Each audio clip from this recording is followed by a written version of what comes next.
like, oh, and then you start jerking off. Yeah. And then what happened?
Why is that up there still? We are tWoTcast episode. God damn it, Taffy. We are tWoTcast episode 421, and I've got a burp stuck in my throat. Cut to the next thing. No, he doesn't. Okay. All right, everyone, shut the up. Let's ready to record. We like to start every show by yelling, "We are tWoTcast." Can you do that with me? On the count of 1, 2, 3, go. We are tWoTcast. Now we can start. The Wheel of Time, re-read podcast. Explicit and R, freaking rated. Jono's the wild card, always talking shit. Joe's the straight man, he's a total dick. Tom is still obsessed with X-Men. Previously on X-Men. We are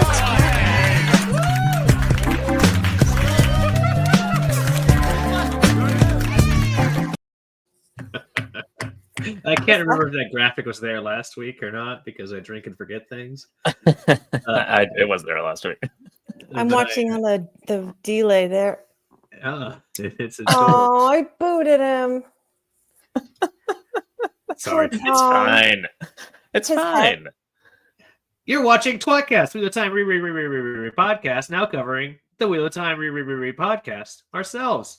We are covering The Shadow Rising. Book 4 of the Wheel of Time in chapters, 48 through 53 today. I'm Jono. With me is Joe. Hey, Jono. Taffy, buh. Taffy's frozen. Taffy's frozen in a perfect fucking freeze. You know, I think I like how it says Jono says horrible thing on her shirt. She does have that. She was talking about doing speed tests before it started. I bet Otto Bennington is messing with the internet right now. This is her husband. That rascal. Anyway, I'm so just Tom's guessing. not here. He is the father of a new child, which no one cares. And so we got Taffy. That child did finally come though to update the audience. Jesus, that's young. Yeah, it's getting an early start. You know, it's day 4. So it was born on a Saturday. Yeah, no one cared. Saturday. Yeah. So he finally has an actual reason not to be here. I guess it's really the point of what we're trying to say. And RIP to his penis for a while. Glenn's here. Good evening. Oh, hit the like button, Glenn. You're so nice. Glenn, we haven't seen you in day. Because we were on another show last night. Good for mine. How are you doing? Oh, he's high as fuck. Look at that. Oh. Working on getting there too. Oh, Beej is here. Hey guys. Oliver's Ears is here. Hi. Noman Garden. Oh, all the good ones are here. Taffy Bennington's here instead of on screen. Yeah. It's professional. That's what your wife says. There's plenty of things that his wife says. Often not to joke. I'm sure it was topical. But I hope it was subcutaneous. Oh, congrats on being an uncle. I'm an uncle like 4 times over already. I'm good. Well, your youngest They can stop. They can stop. 7 children. Well, now it's 5. He makes 5. The new kid makes 5. Are you not counting? Yeah. Glenn. Yeah. I mean, that's Glenn might be talking about the fact that we were on Dragon Mount last night. Maybe. Nope. We were watching. I was like, what show were we on? I just call it Tom's DeSimone show. Tom DeSimone's show. Yeah. And we did mount him. That was very nice. We had a good time talking about episode 6 for about 2% of it, 98% about random other shit. So if you really wanted to watch it, we did rewatch the show while we were reviewing it. We basically talked about it 3 times. Yeah. In the grand scheme of we were talking about season 3, and that's the reason they're rewatching it. So I mean, it's not like we weren't talking about show stuff. Mission accomplished. The only thing we were missing was Tom from tWoTcast. The tangents were strong last night. We're really good at tangents, and Tom, if for some reason, Tom DeSimone, that is very susceptible to our tangents for some reason. Very much. He likes us way more than he should. He's an adorable human being. Yeah, and nice guy, terrible choice in friend. Yeah. He's usually I'm just there. Oh, Taffy's back. Oh yeah, Taffy's back. Hi, did Taffy. Otto fuck with the internet? Yeah, I don't know. It's supposed to be like warp speed, but it doesn't distribute through the house properly. And now I'm in my workshop tonight, so I just fucked the whole thing up. So it's lame. I don't want to interrupt because we have a lot to cover tonight. Mm-hmm. Are you sure you didn't get the warp speed? WART? It just happened again, didn't it?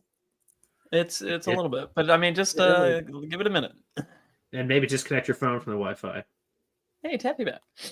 Yeah, Dana's here. Hey, Dana. What are we talking about tonight, Jono? So again, so this would technically be chapters 48 through 53, which is quite the total. But I think you wanted to start off first with the season 3 thing that I have yet to watch, and so we can. Oh yeah, how are you gonna watch it though? If you I've got a phone playing it. Oh, okay. Well, you should have watched the season 3 sneak peek breakdown. Should we even do it? Maybe we shouldn't. Taffy's frozen in another fantastic. Yeah. I'll just put her backstage until she's ready to. This is a quality program. Don't ever doubt that. She's probably frantically trying to figure it out, and if she just stopped and let it go, that'd be fine. And now you're frozen. Am I frozen? I'm not frozen. I'm just looking down at my phone. Very stillfully, apparently. Is it my internet? Doesn't it work? Look what you did, you little jerk. Oh, I assume you can hear me though, right? Jono? Yeah. Is it me? It's just me, Snakes. This is a quality program, like I said. Why don't we just jump straight into the books since we're fucking this up left and right? Unless you want to do the show. Let's Taffy. just do the book so we can talk about something reliable while I get the sneak peek stuff ready.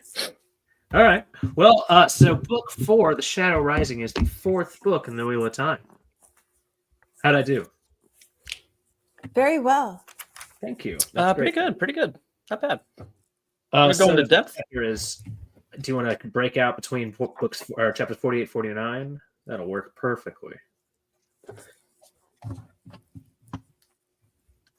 Okay. Joe? I can't tell if I'm here or you're not, or I don't understand what's happening here at all. I'm afraid to move so I don't have some weird fucked up face when I freeze. I think that's really the issue. Perfect. Stop. Yeah, don't move. Stop. Yeah. That's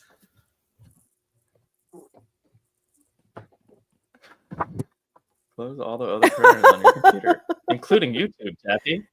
What? This does help. Oh, were you pretending? That was a good freeze. Thank you. Impressive. I really thought that was happening. She stuck tits out. Yeah, That was good. I did that one time in a Goddamn. village in the eastern part of the world. It ends up bukkakied just all over. Really should practical joke on me. So you did it again, right? Oh yeah. Yeah, immediately. Beautiful tradition. So Joe, All right, chapter 48. Yay! Wait, what do you mean in my chart? Yeah, so last week we talked about the trailer for like an hour, and we tacked on a chapter here tonight. So like, we have like a ton to talk about already, and chapter 48, and the sneak peek. Yeah. So we're gonna get to it in the most cohesive way possible. My wife's gonna hate me when I and constantly be figuring out if our internet's cutting in and out, right? Fantastic. Rand's checking out his Sandre.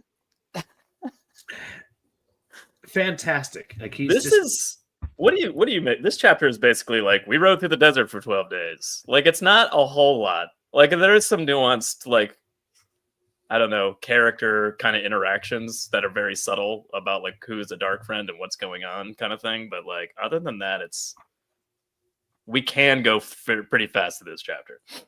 It's an interesting thing because like to me, this is like one of those chapters that's like, yes, most part is like filler, not like in a negative way, but like it's like it moves 11 or 12 they have to travel from one spot to another. It's not like but it's also a quintessential Jordan chapter, and like if you know what's going on, you see all the pieces, and it kind of like Egwene's changes having her hair up in braids or in 2 different braids, and like Rand's like, weird. Just certain pieces like Avienda teaching him Aiel customs, not about marriage. We'll find out. There's just a whole bunch of like just purposely leaving that out. Yeah, I don't want to talk about marriage in front of him. Doesn't like it. It's not her topic with him. Rand's still practicing with Lan and Rourke. It's just like a quick like here's what's going on as we move from A to B. But it's also like as a reader, it's very fucking fulfilling. It's not. Oh yeah, it's super cool. Beautiful. Like even little things like he's wearing a shufa but still has his normal coat on and shit like that, and just like it's like, oh, this is interesting. But I mean, like upon a reread, you're like, nothing really is going on. Yeah, except for Kadir keeps talking about he wants to sell knowledge to Rand. Yeah, that's true. That one's that's a weird one. Easily. Why are they using Kadir to test the waters?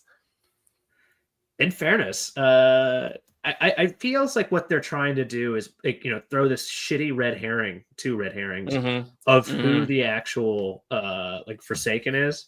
Yeah, and Rand thinks Ascender's Lanfear, and he thinks Kadir is maybe not Asmodean, but he thinks it's a Forsaken probably. But I think he's so suspicious of him. Like this is not how like a Forsaken would act. Like this is just like weird.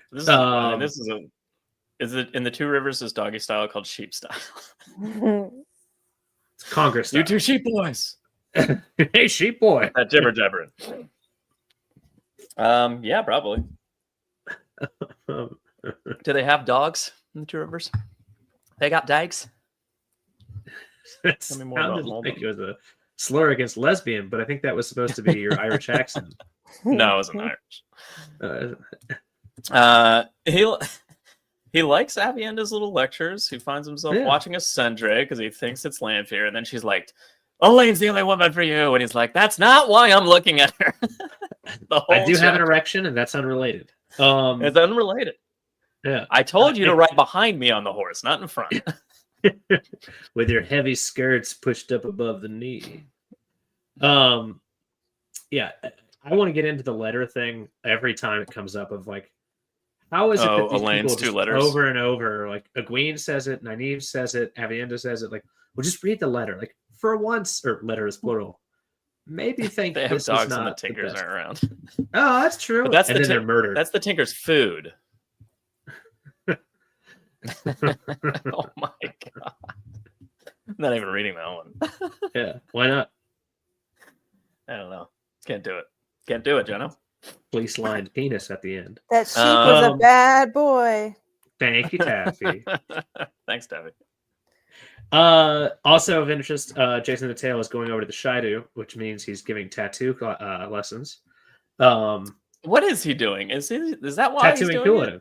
right Yeah, now? that's what he's doing.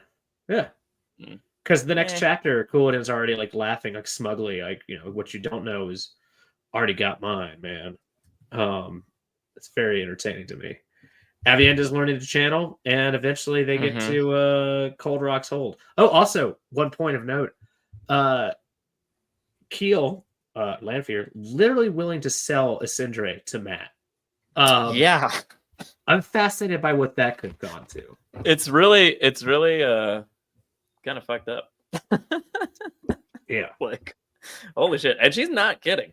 She's just like, you want her? You interested in that? I'll give it to you for this much money. It's not a lot. And then she's like, you fucking bitch. And I was like, does a Sindre, she must not know that's Lanfear. She knows that it's a high-ranking dark friend, but that's right. But still, man. Anyway, so chapter 49. Somehow Jono is my headcanon Couladin. That is fantastic news all around. Well, I mean, he is almost as big a douchebag as you are. Not quite. Almost, but not quite. Yeah. I would have made clan chief, no problem. I mean, you would have gotten eyeballs. You would have gotten through there without tearing your own eyeballs out for sure. That's why I wore glasses, so I can't do that. Smart. Yeah. Yep. All right. What 49. else? Chode Rock's Hold, or do you want to go to the actual? Yeah. There's nothing else in that chapter. Yeah, Matt's visit. Let's. I mean, are you? Jono? I guess there's kind of like a montage of like Matt hanging out with Rand at night, and he's just like, basically all of his visits are just like, let's get the fuck out of here, like kind of thing. And he's like, I can't, you idiot. And he's like, fine. So you, and I think that's kind of funny, but go back. No, okay. Like throughout the entire time that he's in the waste, like Matt's just like, how do we, like, let's go with the wagons, all that shit to get out of here. Like, the man is an idiot. No offense. We can do that. Please paste Jono's face on it. When we get some cool. I mean, I assume we're getting cooled in this season. We got it, right? Yeah. If we're getting him at all, we're getting him this season. Because we're going to the waste first, it looks like, and then to tier. So otherwise, it's a giant waste. But like Matt's like just constant, like, we should get out of here. What's your plan? We're walking, dickhead. We are already walking like towards the exit. Even in like a few chapters, he's like, hey, now that we're now that the clan chiefs are like, now that we're here, do you think they're gonna stick around talking about the peddlers? Like hoping he can get away. And then Rand's like, nah, I mean, I'm pretty sure like when the clan chiefs gather, like it's kind of important and they're probably gonna want to stay and see it or something like that. He's like, God damn it. Anyway. So out of 49? Yeah, chapter 49. Cold Rock's Hold. Yeah. Chode Rock's Hold. Rand point of view, but by the way, his point of view, terrible, because he is very much not able to even find where a fucking Aiel town is. And everyone looks at him like an idiot. It's hidden. I do appreciate from behind. Ooh, that's his best look, if he's like me at least. All right, I'm glad. Oh, she mentioned Couladin. Good. I didn't watch any of the interviews yet. Still, I mean, I know it's only been 24 hours since we said that to the public, but that wasn't on our show. I love that. To the public. I appreciate the fact that it's very similar to in the Borderlands. You approach an Aiel hold. With just like hood down and like banging a pot. Woman, loud as can be. And I do love also Matt's just kind of like instantly looks at it like, well, you could hold this for a while. It's no stone a tear or whatever the fuck the other thing he says, but like instantly just what's like he say something head. I think I'm actually half serious. Torah Harad. Close. Torah Harad. Yeah. Which is, we all know, is Russian for top of your head or end of your head, which is dick. Either way. So they enter, and all of a sudden, canyon opens up, just like North Harbor some days. And they go in to ask permission to enter.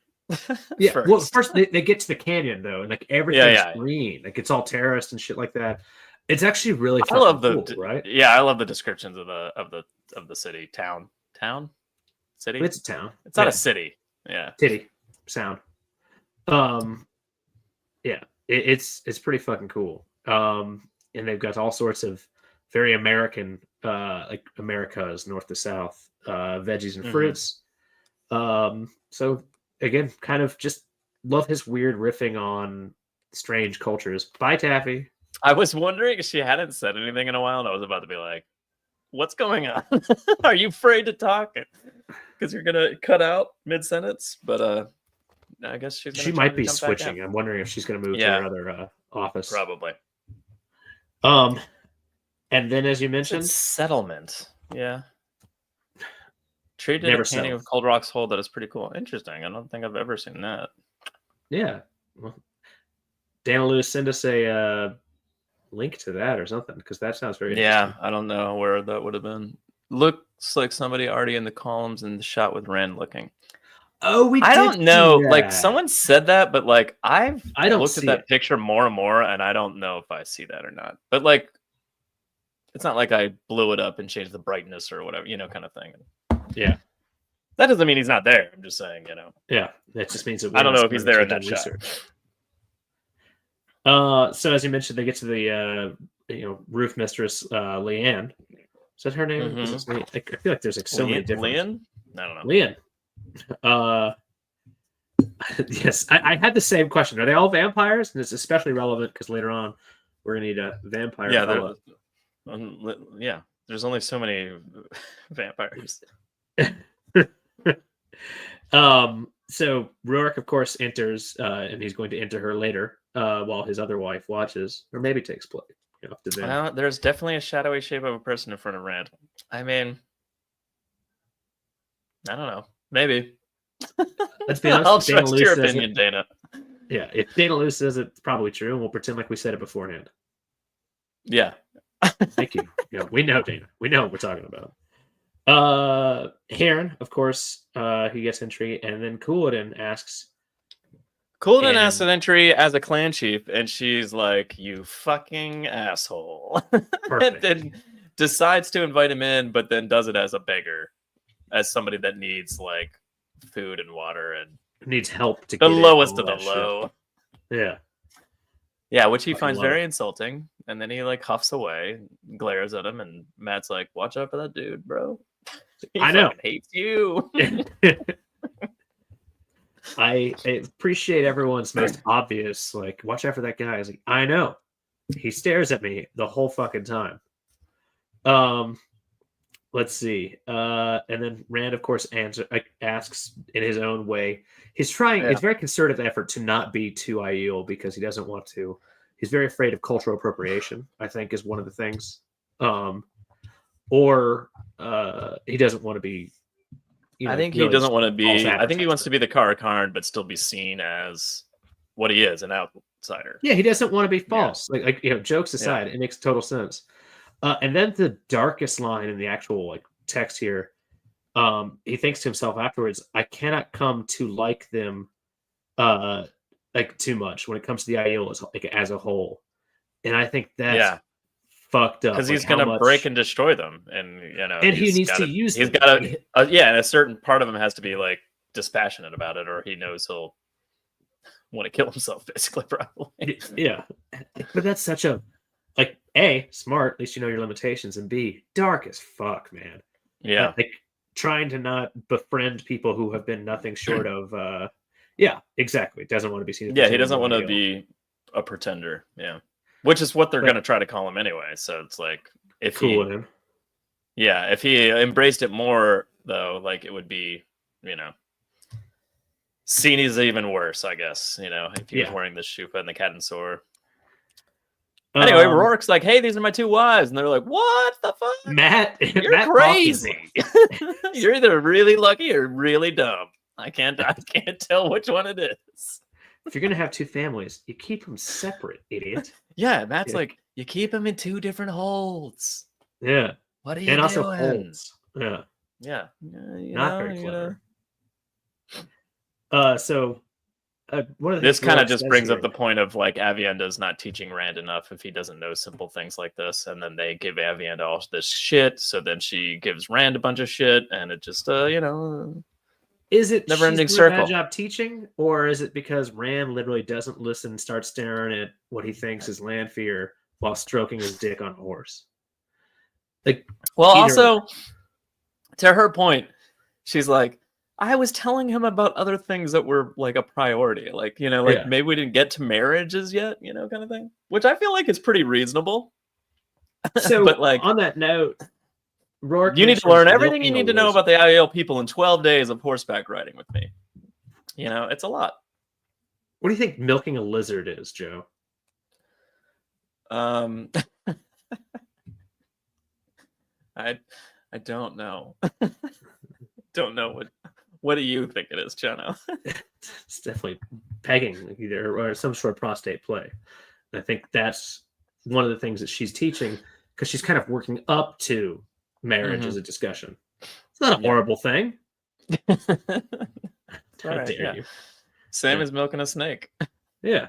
Thank you. I don't know. I mean, I think that's kind of the joke, but I think it's probably, there's the gar, whatever the fuck it is, a actual lizard that it's probably like taking the toxins out or something like that. This is a very true statement. It's so heartbreaking that Rand has started down the road of realizing he'll use everyone. I think now, later on now, like as a re-reread, like it's easy to look at that and be like, oh no, the beginning of this bullshit. But like at the time I was just like, yeah, you got to conquer the world. This is good. Do what you're doing. Hello. Taffy's here. Sorry about that, y'all. It's okay. I'm good to go. I'm just glad you're back. I'm pissed because I wanted to talk about all this shit. But please. What do you think? Don't be mad. Milking eggs. What?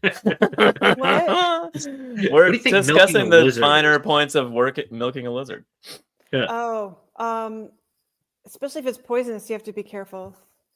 Yeah. Like. All right. Yeah. Okay. But yeah, milking a lizard is the name of the guy's game. Oh, right. Instead of the maiden's kiss. Oh, is that the circle jerk where you guys all jerk off onto like the last one on a cracker has to eat it, which has always been like, who the fuck made up that? That sounds awesome. Yeah, sounds like I love that game. Aren't you glad you're back? Yeah. Yes, finally. I was afraid to fucking talk or move or anything in the other room. So I noticed. stupid. I was just about to ask. I was like, "Are you scared to talk right now?" But then you jumped out, and I was like, "Oh yeah, she's." I don't want to waste our precious time talking about all the bullshit I was just doing. Yeah, gotcha. Definitely a sword form. So you guys have already talked about how they threw their cows back. It's like they were running up to the chairs, but with cum. Sorry, Taffy. Hey, that's yeah. Sorry, Taffy. What were you saying? No, that's perfect. We were talking about what? Are we already talking about what? Musical chairs with cum. Musical chairs with cum. So you guys, they ran toward the butts. Yeah, they did. They definitely ran in. They ran to the butts. There was a large crevasse, and they ran towards the butt. Butt crevice. Avia's with Rand. So did you guys talk about walking in yet? Where were you talking? Just now, yeah. Please. We were pretty much about. What to do lie you down. want to say about it, though? I love all of this. I was so excited I to know. read it again. I love this. Yeah, it's super fun. Yeah. When you get to Dana's right there with you. She was saying it's one of her favorite parts. Oh, that makes sense that Dana would like it too. Yeah. It's just when you really get that look behind like what their culture is really all about when they're in their homes, and it's really cool. The It's very description, the distinctive, opening too. description is really cool. Later on, when Rand gets all mad and leaves the dinner, Yeah. he leaves dinner early because Moraine makes him mad. What's one thing at a time? I do like man. him walking around and being observant and like just like looking at the people. Yeah, and how what they're what's doing. used in different spaces, how it's similar but different to what he's used to. I get a chuckle when Leanne, I got to figure out the better. I don't know how I pronounce it mentally. I think it's Leanne. When Leanne's like talking, like they're giving all the gifts as entry, and like she goes, "Ooh, I've always wanted Andorran silver," all this kind of thing. It's very much like a worldly kind of like they have greater exposure than you would think, even though most of them, other than one event 25 years or 20 years ago, most of them have never left. Like by most, I mean almost all of them have never left the Waste, and yet they still have such a great knowledge of the entire Westlands, and also so fucking bloody too, because she was just like Rurik, right before we chopped off his head. I was hoping to get a little further. It's just like Jesus. It's just such a contrasting, like homely lady of like this is what I'd like to decorate my house, and then too bad that fucker got executed just before we could have gotten something cool. Yeah, and it's like a romantic story to her. Yeah, it's so cute. She's not regretting it in the sense of like, she's just like, oh, we could have gotten a really cool souvenir. Yeah. My interior decorator would have been excited by this feng shui, but no. Too bad he died. That's unfortunate. So yeah, like you mentioned. Well, I mean, war and like fighting to them is like not weird at all. Like they don't think twice about it. So like, yeah. I mean, even that must have been significant to them. It does seem a little weird that she's blowing that. Them crossing the dragon wall is huge, I guess is what I'm saying. So like maybe it's a little weird that she's not like, or she's talking about it so lightly. Yeah. But it happened 20 years ago. You're right. Who gives a shit? Yeah. That's definitely a good point, time wise. So we find out it's going to take about a month for the furthest clan to get there, the Nakai, and Rand's kind of starting to get a little like looking at his watch, which doesn't exist on his hand. Like, ooh, a month is not great, but I can cool my heels if need be, because he doesn't want to get to Al-Kharadal before them and disrespect them. And then the last question from Moraine, who appears to be paying zero attention, just says, "Where do you intend to lead the spears to war again?" And that's where he just like, "Well, I gotta go take a walk." She's just like poking and prodding him with a part of the prophecy that because she knows he's poured over the prophecy like 10 times. So she's like, "Hey, what about this? His gar? Hey, how are you gonna fuck over the Aiel, huh?" And he's like, "Fuck you, Moraine." Kind of. I mean, is there more? I mean, there's some nuance. What do you want to talk about here, Taffy? Now that you're back. A hard people for a hard land. Yep. My God. They're pretty. I mean, like I don't know. Who is it in the chat that's always calling them savages? Glenn, or is it Ulrich? It's a penis joke. The hard people in hard land. To your point, like the walk around. That's in chapter 50 that you were talking. The next bit. Yeah. Oh right. Okay. Yeah, I like that part too. And that's. She talks to him after that, right? After the walk around. What do you guys think about the way they ate dinner? Just like I don't know if I can laying down with their elbows, like looking at each other in a circle. But like, how could you be? I mean, like, is that a good way for swallowing? I would choke and die. I know. I don't know if I could do it. I have no idea. Like, I can imagine like sitting in a circle or something like that on the floor with like pillows or something. But like, it's really weird that they like lean and like eat. Full sword swallowing pose all the way down. They literally describe their legs like down, like laying out behind them like spokes on a wheel. Like, Yeah, but that's if insane. you kind of turn to the side, though, like you don't have that like dysphagia as an issue. Like you can kind of. But I can't like imagine that's a They go like comfortable way this. to They go eat. like this and talk to this person, and they go like this and talk to this person. Oh, I You're did love supposed to that go- little bit. Yeah. There's like this subtle thing of like Avienda's like really pissed off Yes. that she has to teach Rand, so she can't talk to both people on both sides of her shoulders, because that's what you're supposed to do, like with proper respect. But then Matt kind of like looks over her shoulder at Rand, and it's just like, thank God, like she's not talking to me. And it's like the last little bit of like Matt and Rand classic mess around before it gets all serious and they It like gets drift way apart. darker. Yeah. But I just love that little like, pretty glad she can't talk to me right now, bro. You know, kind of thing, like right before everything gets real. I guess Rorik says the bit about like these clans will probably follow you and these clans probably won't. And like, Yeah, most probably will, just because of the proof that's around your wrists and like, you know, blah blah blah. But I mean, I guess this is pre fake Cooladin tattoo, so you know. And that's when He couldn't have explains foreseen that. Savannah and her role as, because she married the clan chief and he's gone. But so Yeah. assumed Right, clan chief Strido. did not pass. Yeah. Oh wait, I guess was he the original clan chief? No, yeah, he was the one, Suladric or whatever. Yeah, Suladric Yeah. before Muradin, before. Yeah, Cooladin. he died or whatever. That's why Their Miriam names was are there. terribly annoying. Like, just no offense to those with the same names watching, but your name is annoying if so. Yeah, and this is the bit also where Rourke's like, "Hey, you should wear Cat and Sora when you talk at the Golden Bowl," and he's like, "No, not doing it. Sorry, bro." Yeah, that's cool. Anyway. It I is. do it is like that. exciting. I like his reasoning too. He doesn't want to be a poser. I know we just talked about it, but yeah, he doesn't want to be a That's poser. what I feel. Yeah. Obvious. Chapter 50? Chapter 50, traps. It's a Rand point of view. It's a Rand point of view. Is this Ordering a drink online right now. I was gonna say, is this? Are you getting whiskey or beer? I think my wife may be making Saturday me Night another Live? margarita. Oh, all right, all Oh, right. Can I have a margarita? Yeah, she'll be right there. Have her make me one and just bring it to my house, Jono. It's not that far. She'll make it here before the end of the show. That's true, which is probably also deeply frustrating for her. But that's next to a better husband. Wait a minute. Where am I in my notes? So traps.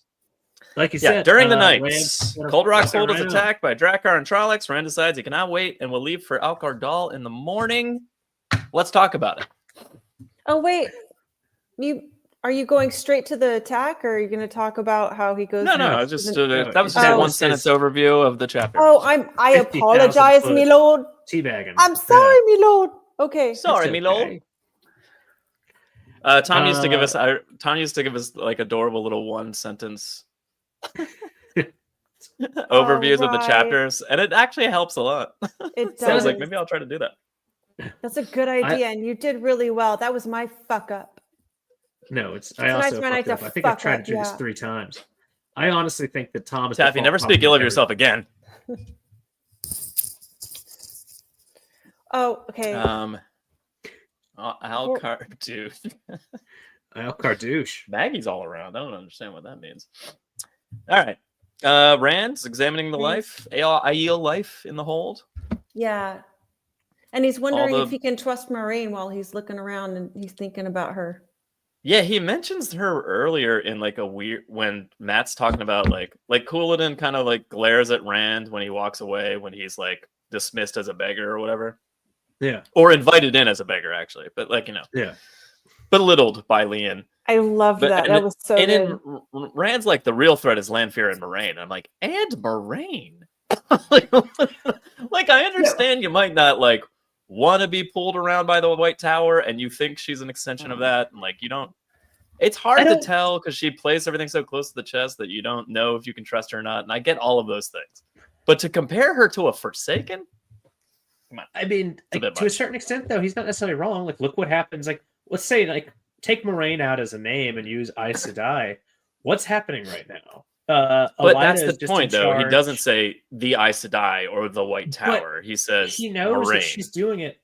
Like to a certain extent, Moraine is a one-off because very few Aes Sedai, especially non-Two Rivers versions, really would take Rand for Rand's sake as opposed to what the Tower wants. That's one of the big issues, is the fact that they're this like monolithic bunch of dumb bitches, and not all of them, but a large part. Yeah, I agree with that, but that's kind of my point. Like, she is a one-off. How do you trust? And hasn't she like represented that enough times to?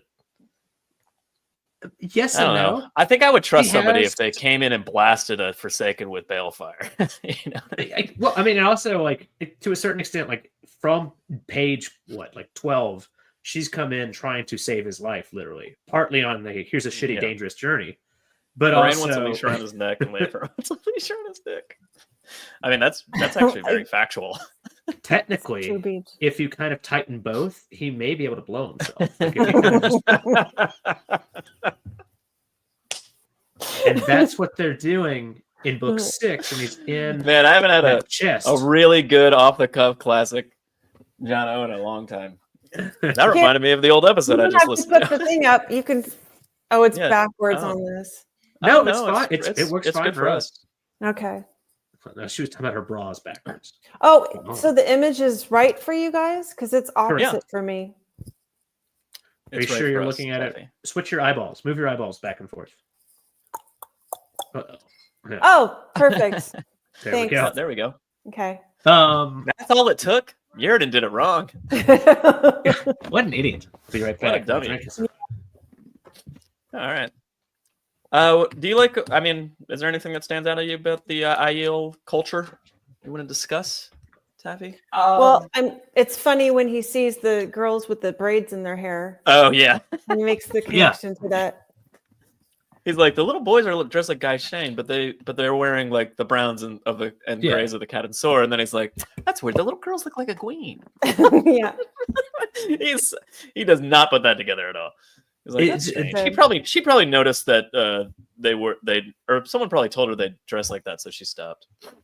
It's pretty interesting that and not pretty interesting. What a stupid banal start to a sentence. But I do appreciate the fact that every off the cuff that's weird. With Coolwood looking slightly amused at Rand and Avienda early in the last chapter, Avienda thinks she's laughing. He's laughing at her for being on a horse, when in reality, he's laughing at Rand because he's got the fucking beat on him because he's already got the goddamn dragon tattoo. He's the guy with. And there's just a lot of things that are noticed that are completely erroneously assumed, and on your reread, that's what that is. That's what that is. That's what that is. It all clicks very easily, but they're important notes for you to kind of pay attention and assume that the person's whose point of view you're reading is an idiot. So exact opposite of what this person thinks it is. Yeah, that's fun. Natale's there, not hanging out with the Shido. He's hanging out inside. Do you think that's because Coolin packed everybody up and they left and they don't realize that yet? Haven't left yet. Maybe. And also because he's already done the tattoo.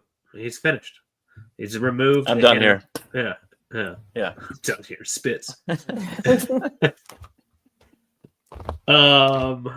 Let's see. What other... before we get to the maidens, which is kind of interesting on its own. I just think it's a weird... it's such a normal fucking thing, right? The whole village... They have blacksmiths, they have weaves, they looms, they have potteries, and it's also a strange cutout. They have potters? Yeah, they do. Any Harrys? No. No Marvs either. Very disappointing. On the other hand, though, the good news is they did film a couple one-off of Ghosts, or Ghost the movie with the pottery. Very erotic. That's hot. Very erotic. Yeah, I'm glad that they decided to do that. Well, Taffy, it's just you and me now that Joe's dead. Oh, yay! God. Oh, he's back. Speaking of ghosts. Am I dead? Go on. No, you're a ghost. Oh no! Okay. It's so spooky. Speaking of ghosts. No. Is there something on sequiturs? Yeah. I love the houses with the gardens on the roofs and the chickens. I do too. I think Yeah. the description of the houses is really cool. I also do. Yeah.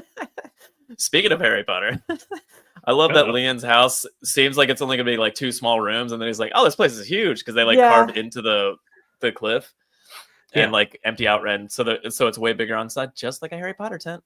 And again, it's based off of the original works of Harry Potter. Everything, as we all know, everything rep up of Harry Potter, and it all comes back to that. That's exactly right. Eventually, Rand's getting permission to give for a gift to Abby. I had kind of forgotten that he has no connection to the maidens yet. Like, because to me, it's always. I mean, those are his people. They've been guarding him a little extra already on the 12 days trek on chapter 48. And, like, it's very barely mentioned. Like, that's kind of it. Like, the hint of it is there that they're starting to be like, we care about him and kind of thing. Yeah, but like son of a maiden. So he eventually finds he couldn't go into the to their hold, if you know what I mean. He will remain a virgin. Except they didn't want him in their holds. Indeed, that happens a lot. But eventually gets a nice bracelet, excuse me, which is thorny roses, which I believe is an STD. Yeah, and that's unfortunate, but also very well done. Perfectly suits Avienda, who is of course riddled with herpes.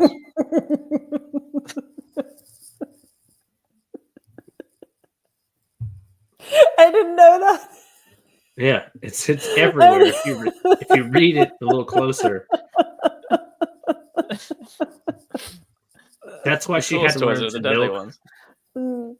That's why she had to learn to milk the penis, because she couldn't do it by vagina at the time. A knife edge dildo.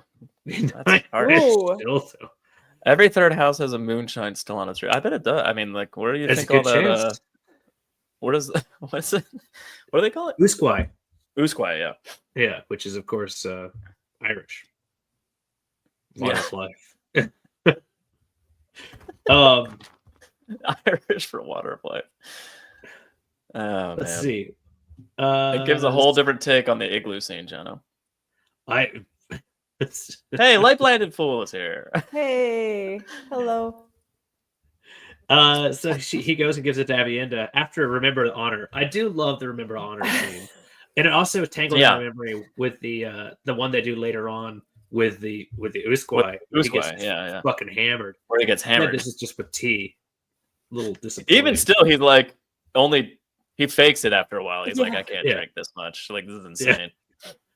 We can do all this tea. I do like it though. He's trying to fuck her. They say garner favor or whatever, or like court her kind of thing. But like, that's what it means, right? Yeah. He doesn't even know it yet, but that is what he's doing. They're more right than Avienda and Rand are. Yeah. Rand's like, it's just because you're a cool teacher. Nah, it's because I want to get in your pants. I think it's a fascinating thing, though, that he's got to, like, he's bribing her to be nicer when she's spying on him and he knows it. Like, what he explained, like, when he comes in and explains it to him afterwards, to the wise ones.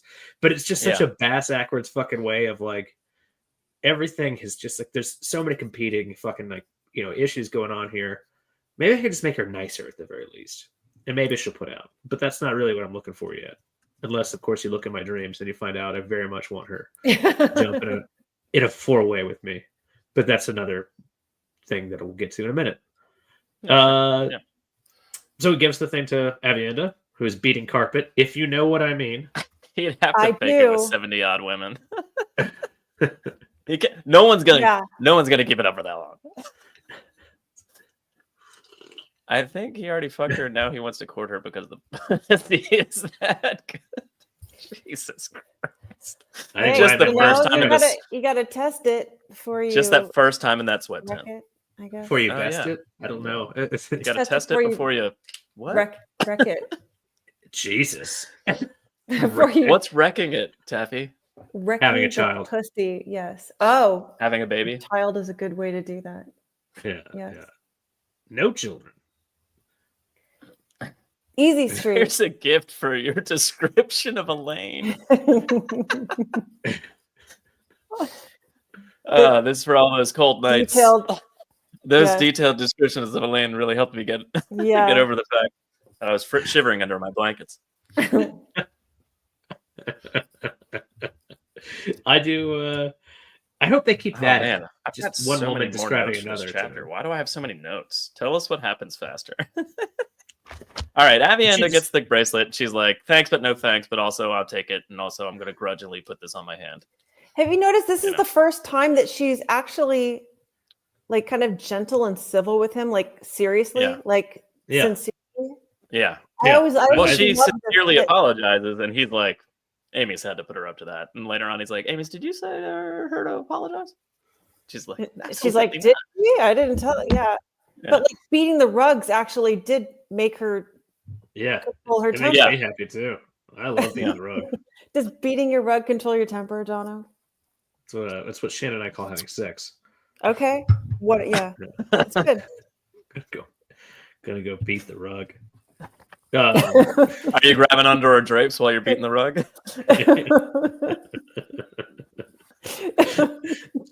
Just gonna send a text message at like 2 a.m. one time, just beating the rug, and you're just like, that's great news. So yeah, and then of course he walks in and he sees the wise ones, and this is very interesting confrontation, where it's a little too much. I think it's Melaine who actually gets a little too honest with what the fuck because they talk about like, I know she's your spy, and what the fuck are you trying to do this for? Yeah. And she takes it a little too like, really, all I want is a remnant of a remnant to be bigger, if you know what I mean. And you know, if I have to lay, and it stops there. Yeah, Melaine specifically is super pissed off, and she's like, "If I'm gonna have to lay a fucking bridal wreath in front of you, I will." Like she's basically like, "Listen, if I have to fuck him, I'm gonna do it. Is that what we need? Is that what we need to do?" But she doesn't say. And he's like, "Lay wreath. What now? Lay a trap?" So, yeah, so yeah, no, yeah. Like the next like 3 pages, like trying to figure it out. What do they lay? I don't understand. Like the thing of flowers from Hawaii? No, that can't be. I think that part was pretty funny. Yeah, it is kind of funny how. If only Rand just blatantly goes like about the marriage stuff. Yeah. Again, he might have gotten it right away. We're derelict, bitch. What's wrong with her? Sorry, Joe. Yeah. Marriage is the 13th days of lessons. Yeah. They didn't have they had a whole. She has a whole extra month, you know, on the way to Al-Qurdal. Yeah, or so she thinks. We'll get to that in a moment. Yeah. Anyway, Rand dreams he's swimming in the waterwood. He goes to Betty Bye. Can I read? Yeah. So he goes to Betty Bye, and I want to read you something here. And I apologize for, like many times in my life, not being ready. Is Abby's rug shag?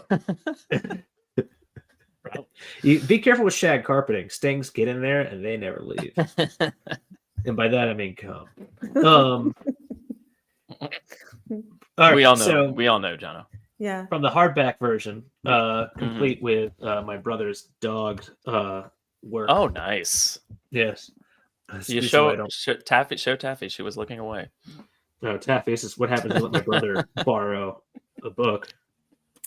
Hopefully that's a first edition. It's not. All my hardbacks are in pretty decent condition because I got them later. My paperbacks that I would reread a lot, are just destroyed. Destroyed to the point where I actually got rid of them eventually because I was. Tossed at least. They're just like tattered and falling apart. Yeah, like it was in 4 pieces. My Fires of Heaven was shredded. Like I wasn't even done reading it the first time, and it was just like ripping apart. I was like, I don't understand. Yeah, either 5 or 6 I left on the like dashboard of my dad's car. Oh yeah, and the glue on the back. The glue just like let's tell more stories about the paperback versions Days of our books. Yore. Page 571 of the hardback, though. I want to read this. Okay, go. So wet. It seemed he had never before realized how good wet felt. Thank you. Wet? Yeah. Wet Filled? felt. Yeah. Yeah, okay. just wet. Yeah, I apologize for my strange accent there. No. It has a properly dog-eared copy. Yeah. Thank you. Dog your brother's dog was just marking pages for later. Yeah. Did you need to check out the map? It's at the very back. Thank you.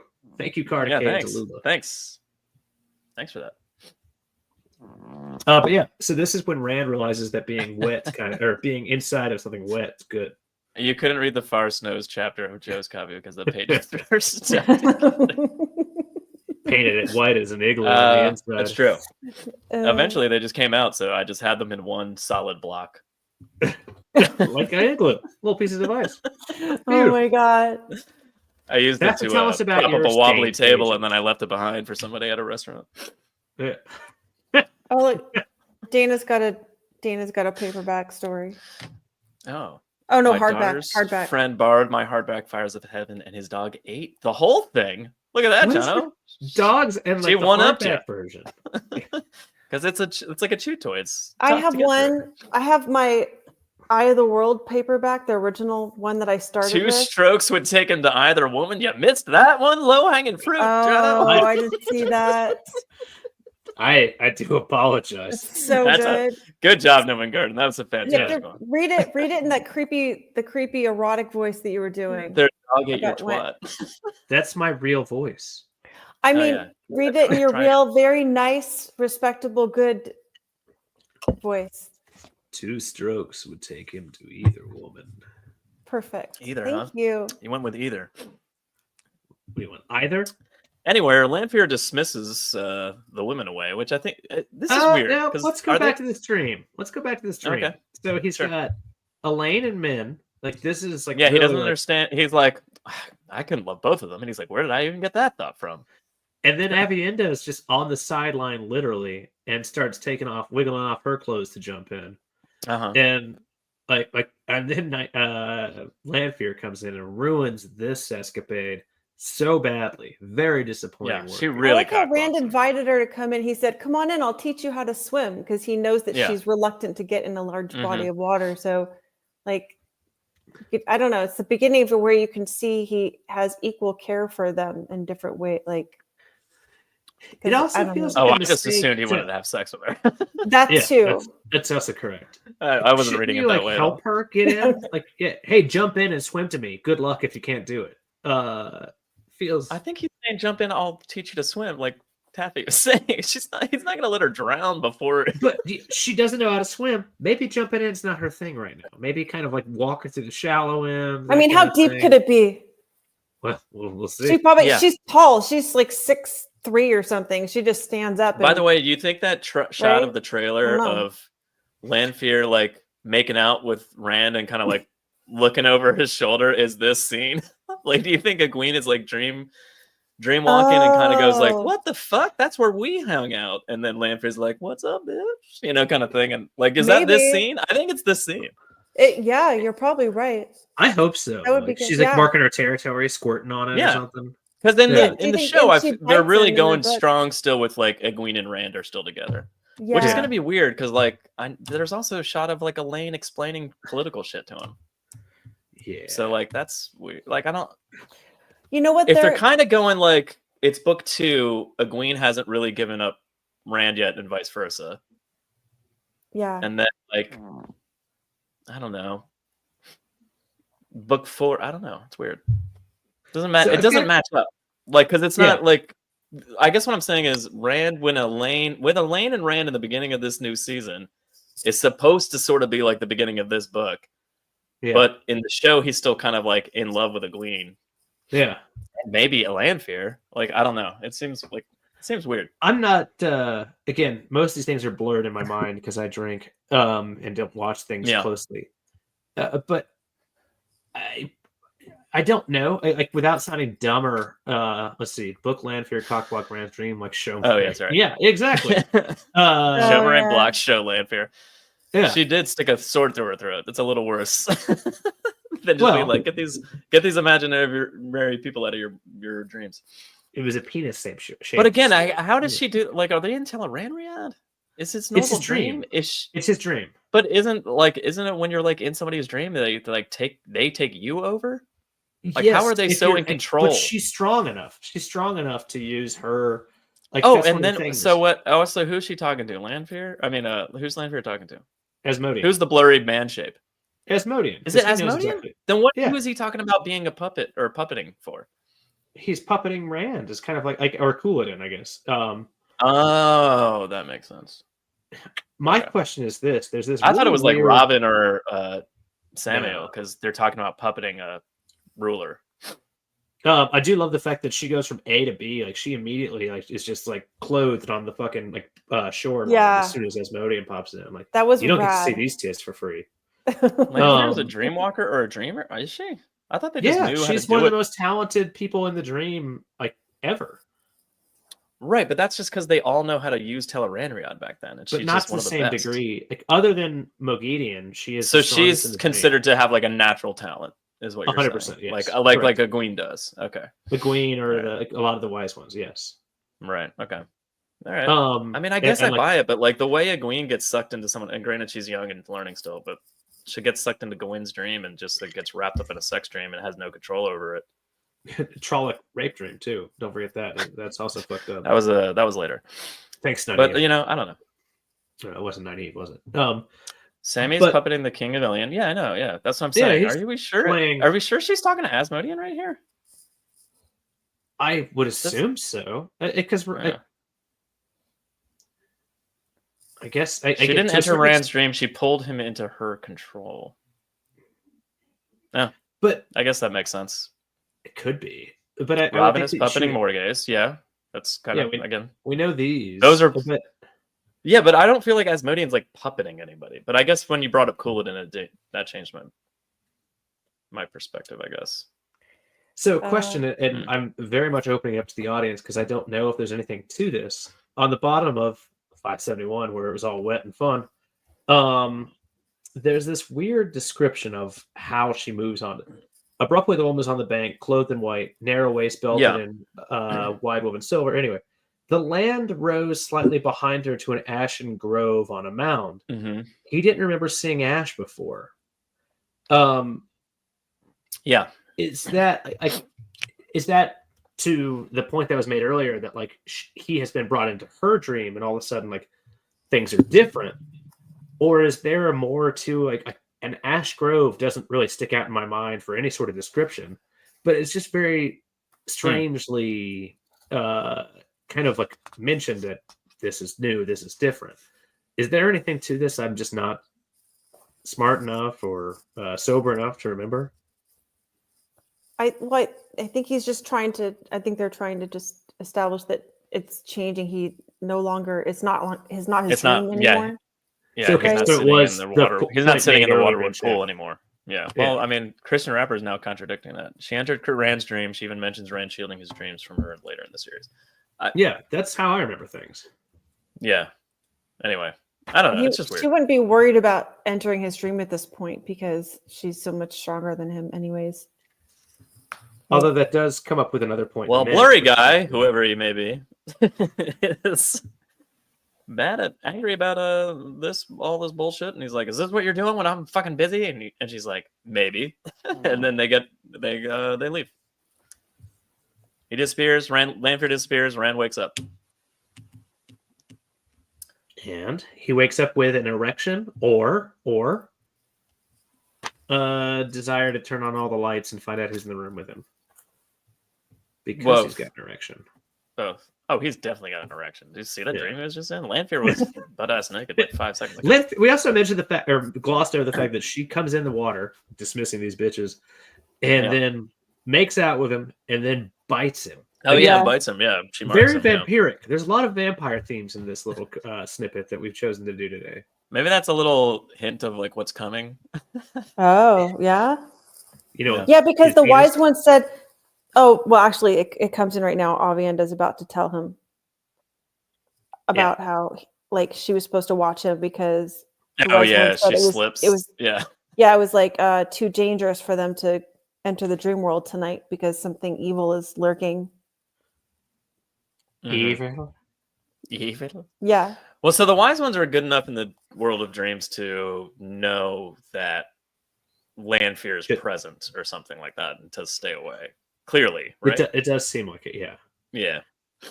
Or at least to keep Avienda out, because that's what they said, essentially. They're like, it's too dangerous tonight. Did they mean that for themselves as well? Because they weren't there. Or do they mean that, like, It seems like they just have a couldn't watch premonition that him. things are dangerous. Whether or not they themselves have decided to demur from going in, I don't know. But it just seems like they can feel that like ominous presence and that shit's about to go down. And It's quite picky. Yeah, that's a little too Yeah. far. Just suck the blood out through the hole. It's not fun. So Rand also realizes quickly, like, I feel evil kind of thing. Yeah. And so then she comes in the water. Nobody comes in the water. It's too hard to fuck or jerk it. It's not fun to have It's not. Shower sex, overrated. enjoyable. Pool sex is not even like it's a thing, but barely. Like, I don't know. It's not. It's a thing, but barely. Yeah. Yeah, he feels a sense of wrongness, and then he channels the fire sword, which I fucking love. And I'm like, one, we saw that in season 2, and it wasn't Rand, and I was mad. So, like, man, I want fire sword. Hopefully, that scene of Avienda doing fire spear is like 5 seconds after Rand's like fire sword, and she's like, "Oh, good idea." You mean the fire thumbs up? Yeah, the fire thumbs up. Yeah. She tries fire That was bow. so funny. Terrible idea, by the way, because the bow catches on fire. Oh yeah. Stupid. Doesn't work.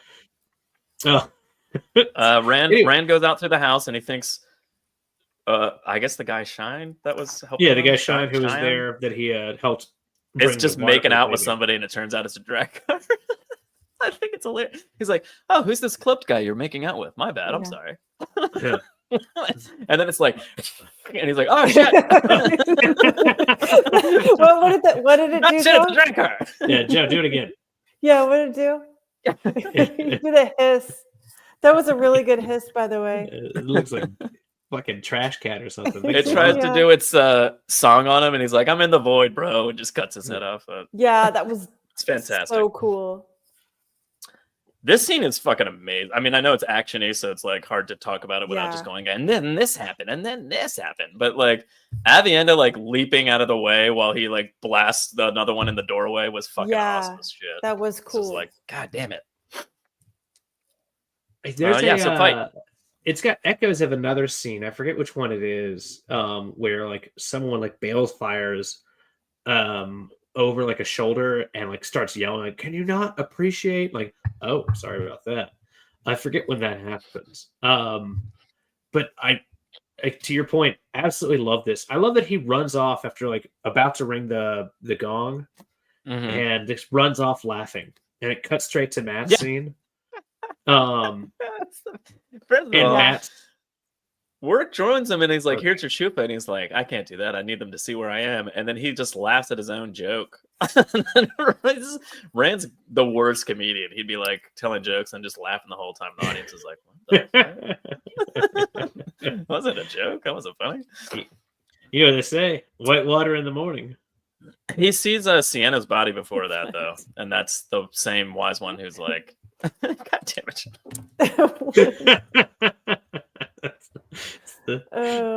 If anyone besides Baby Joe cut that deep cut, terrible black sheep joke, or no, not black sheep, Almost Heroes, I appreciate you because it's honest. Jesus. Yeah. Anyway, Rand rings a gong. Gongs start ringing. The Aiel start fighting. Trollocs are everywhere. And then we cut to that. He's just killed a Trolloc. An unnamed, because I think so far unnamed Aiel is kind of like getting wet watching him. Yeah, is it? Do you think it's Melindra because of the way that they just immediately end up with each other later? Yeah, got it. I always I always assumed it was. I even wrote Melindra. Yeah, I mean she is unnamed at this point though. But I mean it is Joe. It's written by Taffy Bennington. Oh, Taffy wrote it, so it's got. Well, it's in the official minutes for the tWoTcast fan page letter. Yeah. It is. There's a lot to cover this week. Yeah, and you can read that over on MySpace at tWoTcast.com. It's the new Twitter of time. You can also follow Sing with Taffy on MySpace.com/Sing with Taffy. It's the new Twitter of time, everybody. We're bringing MySpace back. Or Skeeter of Time, the Blue Sky version. Yes, soon we'll have 3 friends. You could be our third friend. You could be our third friend on MySpace. Oh man. Oh, what are we doing? Oh, Matt is mad. Matt's mad and mad that he's gotten pulled into another battle because of Taviran on Taviran jerk off sessions, and Yes. Moraine's running around healing people, and Morai, and basically that maiden that's like, hey Matt, you're not too shabby, buddy, like kind of thing is like, it's a good thing she was here because we would have gotten fucked. And he's like, nah, there's not that much Trollocs. This was a feint, like we're fine, like we would have been fine, kind of thing. And she's like, are you a leader of battles? And he's like, yes, I am. You want to get my pants too? Yeah. Want to get my pants? Is this what's the point of this though? Like, other than just to kind of, is the point of this to harry, like to be like obviously about Rand and to kind of harry him into like thinking it's about him, or is this to give cover for the Shido to start their run to Al-Kharadal? Like, yeah, they want to hurry. They want to hurry Rand along as much as they're moving the other team along, I think, and yeah. Because of that, Couladin had already left or is leaving now. Yeah, as we speak. Well, they said he left at sundown, so he's on his way. Yeah, he's long gone. Yeah, yeah, I think it's a way to kind of go like force Rand's hand and be like, you got to go before all the clan chiefs get there. Like they're I don't know. And I disagree. I think this is a way of adding a 3-hour delay to him catching up to Couladin. I think that this is like they stick because Rand's immediate reaction. He was about to wait a month. Yeah, but when Couladin left, he wouldn't have. Exactly. Yeah. So they're trying to get they're trying to let Couladin declare himself before Rand can get there. Basically. Right. Yeah. So that's my assumption of what this is, because even though it's obvious it wasn't targeted, it's actually a ploy within a ploy. So it's employed. That's dumb. Upshot of this is the maidens volunteer to watch Rand. Like they're going to be like the kind of designated. Yeah, and then also Moraine's like, that Drakkar was aimed at you, and Rand's like, yeah, bro. I know. Technically, bro. What do you think I'm doing here? Yeah. I know what I'm doing. It gets closer here, though. Like we mentioned, the kind of like this, like the lack of faith he has in her being Moraine. It gets closer. Well, also, though, I mean, I do like her comment of like, you can't force prophecy. Like, I know what you're trying to do, and you need to slow down. But doesn't that seem like what she's trying to do? Like, that's the ironic turnabout here. Like, I get the fact that like no, because he like ran for the sword in Tyr, like, and because he was like, I'm gonna fucking do this. Oh, night, Joe. Good night, Joe. Go be a ghost. Yeah. So we can have our own fucking policies here. God damn it! Now he's back. That? Is that on my camera? That's weird looking. Yeah. He's dead. Again, he's a ghost. He's gone. It is. Tonight is a test of our commitment, endurance to you, our watchers, friendship, to see if you guys still want to be friends with me after I caused all this in the beginning, and to see if you've done to Joe, Taffy. He's a ghost. I turned him. He's dead. No, or maybe he's a vampire, like a vampire. Yes. Yeah, a werepire. Is that what you said? I said vampire. I've been watching a lot of What We Do in the Shadows. Oh, okay.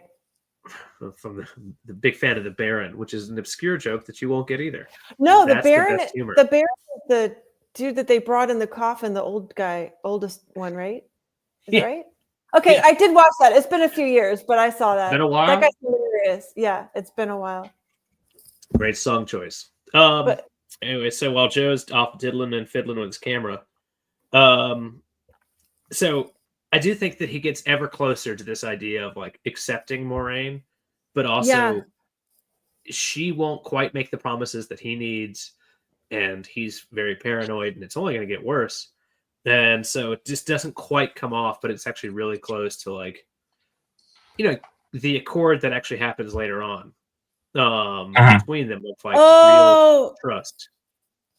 It's a ghost. That is a ghost. It's so spooky. Thank you for the warning, Dana Luhu. I mean, you gotta watch out. Help me, Dana. host. Jono, I like. There's a shift with Avienda. There's a shift with Rand. Like all of a sudden, they're just speaking their mind. He was thinking about Maureen. He wants to trust her. Yeah. He thinks that maybe he can. And so this is his like first feeler he puts out, where he's like, "Listen, I want to confide." She's like, "Confide in me." He's like, "I'd like to, but you're going to try to tell me to do this, and you're going to try to push me in different places." And then she's like, "I'm sorry, I can't promise that." So it's like some sort of open communication starting to happen, you know? Yeah, it's getting there. Eventually, she'll learn how to surrender to Sidar to control it. Yeah. Anyway, so the Shido have left, and guess what? We're leaving at fucking dawn. Chapter 51, Joe? Suladric, that's his name. She's probably. I'm trying to check my notes and see if I want to talk about this is when Rand also says, "Sorry, dudes, but I'm bringing change. We're leaving." Oh, yeah. When he's like, "I'm making new customs." Yeah.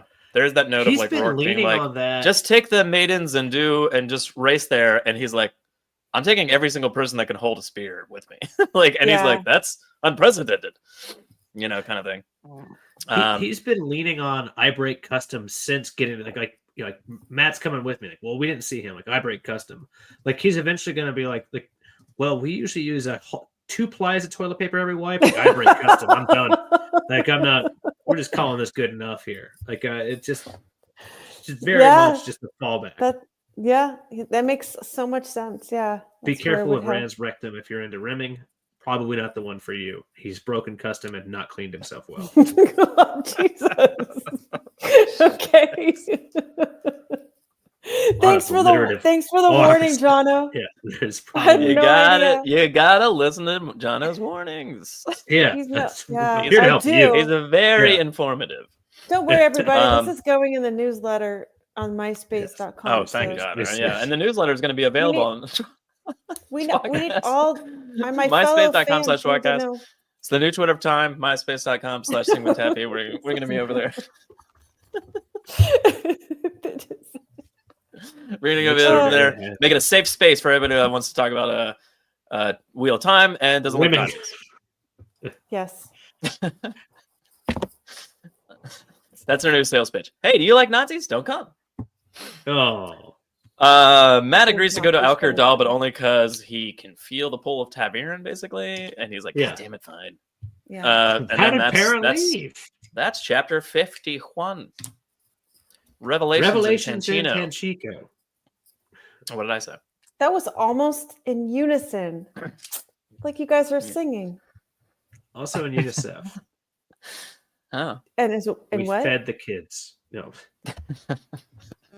So it's a lane point of view. I hear it's a ring of fire. Spicy eel food is going to be messy down there. Oh, Jesus. Okay. Look at they are adding all to it. Okay. These are all going in there. They're all on it. Yeah. That's good. That's how I got my wife. I told her just to write. Oh my God. I think now that's directly going straight from Jono's brain into his online persona of Why I Met Wilds. I'll be honest. Yeah. I think that you guys have poisoned the audience to say weird shit. Chapter 51. Nynaeve and Elaine find out again into Shanshan. The men bring news about the Black Aja and the Panarch Amathera. Let's discuss. And they don't know. They're trying to figure out if she is prisoner, Black Aja, or no, Dark Friend. It's a very interesting three-way. To your point. Yeah. Wyatt, what's next? Oh, my note is what do I have for that? Oh, is that in the next chapter? Well, let's get to. I guess let's start at the beginning. Let's start at the beginning. Yeah, that was just the overview sentence. Yeah. Because you managed the Panarch, right? Yeah. What's Nynaeve and Elaine and Againin are just hanging out, being best buds, drinking tea all the time. Yeah, and they're all trying to use chopsticks, and none of them can do it. Sursa. Well, I wrote Sursa, chopsticks. but for I don't know why this is the hand signal for chopsticks. This is it. Don't get scared. They do it this way for Sursa. Yeah, Sursa. Yeah. We've got it. So she's come By the 4 end of this, times. Taffy, we're gonna have our own maiden hand talk. Okay, sounds good. All right, we've got 2 words: Chopsticks and Sursa. chopsticks and Sursa. Okay. They're the same thing. They're interchangeable terms. They are. But it's in They're 2 totally different languages. One's This in is our one- This is world. one language. The whole point of translation. It's a medium point for the other 2. Oh god. All right. Anyway, they're in the Chamber of Falling Blossoms, eating, and as they dine, they speak of war. Yeah, things doesn't have turned really to shit in Tanchico. Already worse than it was in the. There have been riots so much so that like the girls haven't been able to leave. Whenever the dudes leave, like they come back bloodied and bruised more than usual. It's getting Ikiana real has bad. come. Like, Don't 4 be times do in be the last telling them week. all the time how it's going to be another Falma. Yeah, Right. 4 times last week. Not bad for like a new relationship. Yeah. You know, Aginan's all mad too because she's like pissed that there's no order in the city, and also she's like, "Why are you serving the food of your enemies? Why are It's you such a serving them funny all-" line. Like, why are you serving the food of your enemies? Like, unless Yeah. it's cannibalism, which makes more sense then. It's just a very like, right. yeah, very funny outlook. And I do love Rendra. I think like Rendra, this innkeeper, might be like almost as cool, at least first off, as Basil Gill. I knew. Yeah. She's kind of fucking great. Yeah, she's Like, cool. She's Steve such said, a strong quick throwback to personality. Milking the Lizard game. The Spear Brothers all sing "Wash the Spears" afterwards. You know the hand talk for that? I have to say, I hear This is they them hear washing singing their about it. spears. Yeah, Stick.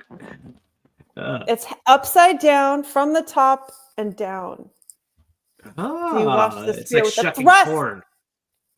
that's Yeah. how you do it. Yeah, get the silk out if you know what I mean. Chopsticks, Sursa. So Bell Duman do walk in, and he's like, "You!" Yeah, and then he slaps a woman across the face, which I thought was crazy. Yeah, I got an erection reading it. I don't understand what that came from. And That's they like did completely- that fight, like ankle fighting or something. They tried to both trip each other with their ankles. I She think just immediately their feet. jumps up and tries to punch him, which I thought was hilarious. Yeah. It's a fantastic, first off, entering a room and yelling "you" is pretty fucking great. Well, they're bitter enemies. I do honestly soon to be lovers. I think I've mentioned it before. Asmodean's last words. I sometimes when I walk outside to go like throw trash out at night, like, you know, or like that's the last words. I sometimes think of that when I open the door and go outside, like, you know. That's so awesome. Such This a is really, really stupid cool. thing. Maybe you live in a When you're- dangerous neighborhood, Jono. Yeah. Yeah, apparently. Is that what you think about when you open your door? Not at all. Horrifying. Yes, but not because I'm actually endangered. Or am I? If I Wouldn't never it be come cool back, if one Or time you are you? opened your trash bin and there was a raccoon in there and you could say the line to it? You Yeah. know. That'd be I don't know awesome. how I'd I'm gonna react. wish that for you.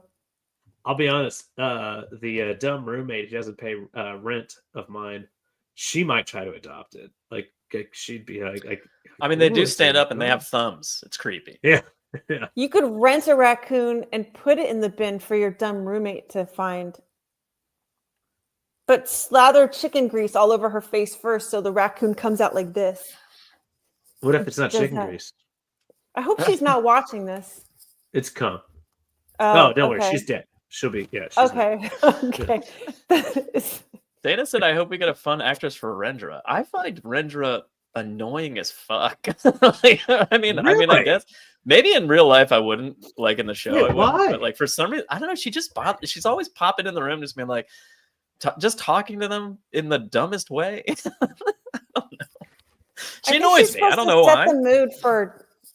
She sets them on their path for how their presence is in the city. Like she gets. Yeah. Like she White makes man's them. correct. It's dick grease. It's different. Well, also, I don't know. Do you think they're going to even cast Rendra? If she's in there, she'll be in there for like one. I mean, they're not going to give her such a big part. Maybe. Yeah, it's just gonna be. Well, I mean, it's just gonna be like Stanley. a rando. Yeah, That's first a off, good one, everyone Dana. should open doors. now Classic on. enemies Yeah. to lovers. Yes. Anyway, he's found the Black Aja. Wait a second, who's this bitch? You know, and then Yeah. that all happens. But she doesn't deny it, which I think I like how they get wrapped. I like how Elaine wraps them both up with air because she's like, well, I don't understand what's happening right now. This is my new friend, and this guy I know, I guess, pretty well. And what's going on? They're both my friends. The blatant channeling happening in this scene kind of confuses me. Aren't they supposed to not be doing that? Yes, well, presumably. Again, knows. I guess you're right. No, not because of Again, because the Black sisters are not not supposed to be channeling at all. Because if they channeled, and one of them happened to be walking outside, they'd be like, and then Nynaeve does it later, and I'm just like, you're just channeling all over. They just forgot they're not supposed to. Presumably, that's a small weave, and the only person that they're really like, they don't know this because they've forgotten for now. That would they be worried about is someone like I'm pretty sure Morgidian. Elaine describes herself as being flooded with the power immediately when that happens. But maybe I'm thinking of. That's okay. I don't want to nitpick. You know what? If he it's forgot, a great question. Like that's what Robert we're here Jordan for. just forgot that they're not supposed to, or maybe they just become. They careless. are in their all own of them inn, become but careless. like again, if one of them was like nearby or something, right? They'd still be able to sense that, right? Yeah, because just like a few maybe. I mean, it's ago, but the point is they're supposed to be being very careful just on the off chance that they could be found. You know, But so I think it seems. what I was trying to say is like first off, like Moghedian caught them because A, she's stronger than the rest. B, she probably did what Samael did in Ilion, which is like putting up box wards that are kind of like, as opposed to like wards proper, they're more like alert that says something happened in this district kind of thing. The Black Ajah sisters, they're not smart enough to do that. Like they wouldn't have fucking sure. They also don't have any fear of being caught by anything. As far as like worrying, Rendra is the only one to be worried about. I guess so, because they don't really know, they don't know her well enough to trust her. Unless you think Rendra's, although she's probably listening at the door every time they talk, right? Or the creepy dude, the serving dude, is always like standing like behind a screen. Oh, the guy tried to like get her drunk and fuck her, which totally. I mean, he's clearly a dark paying him extra. That's one of the Darkland's three-pronged plan. Also, one of a drunk anyone plan. Right. Or sober, I guess. Dark friends. Well, maybe because they just found out that all the wait a minute, he didn't tell them until. I was thinking maybe because they found out about the Black sisters being in the Panarch's palace. Maybe they immediately like, well, they're not down the street. Panarch's palace right away, but he does say, "I found them." Like, okay, so they channeled before they even found out where they were. So I don't know. 100%. That must just be. But sometimes you just got to, right? I mean, that's why you have this power. Yeah, and I guess they are fighting, and it is somebody that they thought was their friends. I mean, and Eve even says, like, what'd you do? Just worm your way into being our friends? Because, like, blah, blah, blah. But, I mean, obviously, that's more related to the Shanjian thing and not the fact that she could be one of the Black Ajah in disguise. But holding the power is not as easily, like, felt as channeling. Like, you can't feel that from as far away. And it's a small weave she does to stop them. And it's not like she just, like, traveled or bale-fired something or, some shit like that. I mean, these are all fair. I think it's fine. I guess it's it is fine. I'm sorry I even brought it up. That was very don't be. Taffy, no. Don't be sad. Don't be sorry. I'm not. I mean, I was on your page. I still kind of am.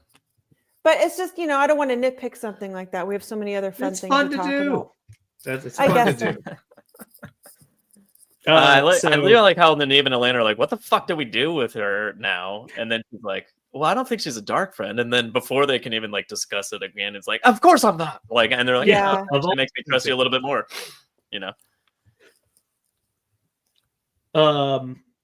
So this is when Doman says that, sorry. Oh no, their care and their friendship that they've already established with her is so strong that they're not immediately they're more like gonna chastise her as somebody that they care about, but she's pissed them off. Instead of she's not immediately their enemy. They're more like, what are we gonna do? Wine boy? He's a dark friend. Yeah. Dana knows. Sometimes you can chat too quick. I mean, Jono, please continue. No, I'm actually interested in the idea of Wine Boy as a dark friend. Like I can't say that's right or wrong.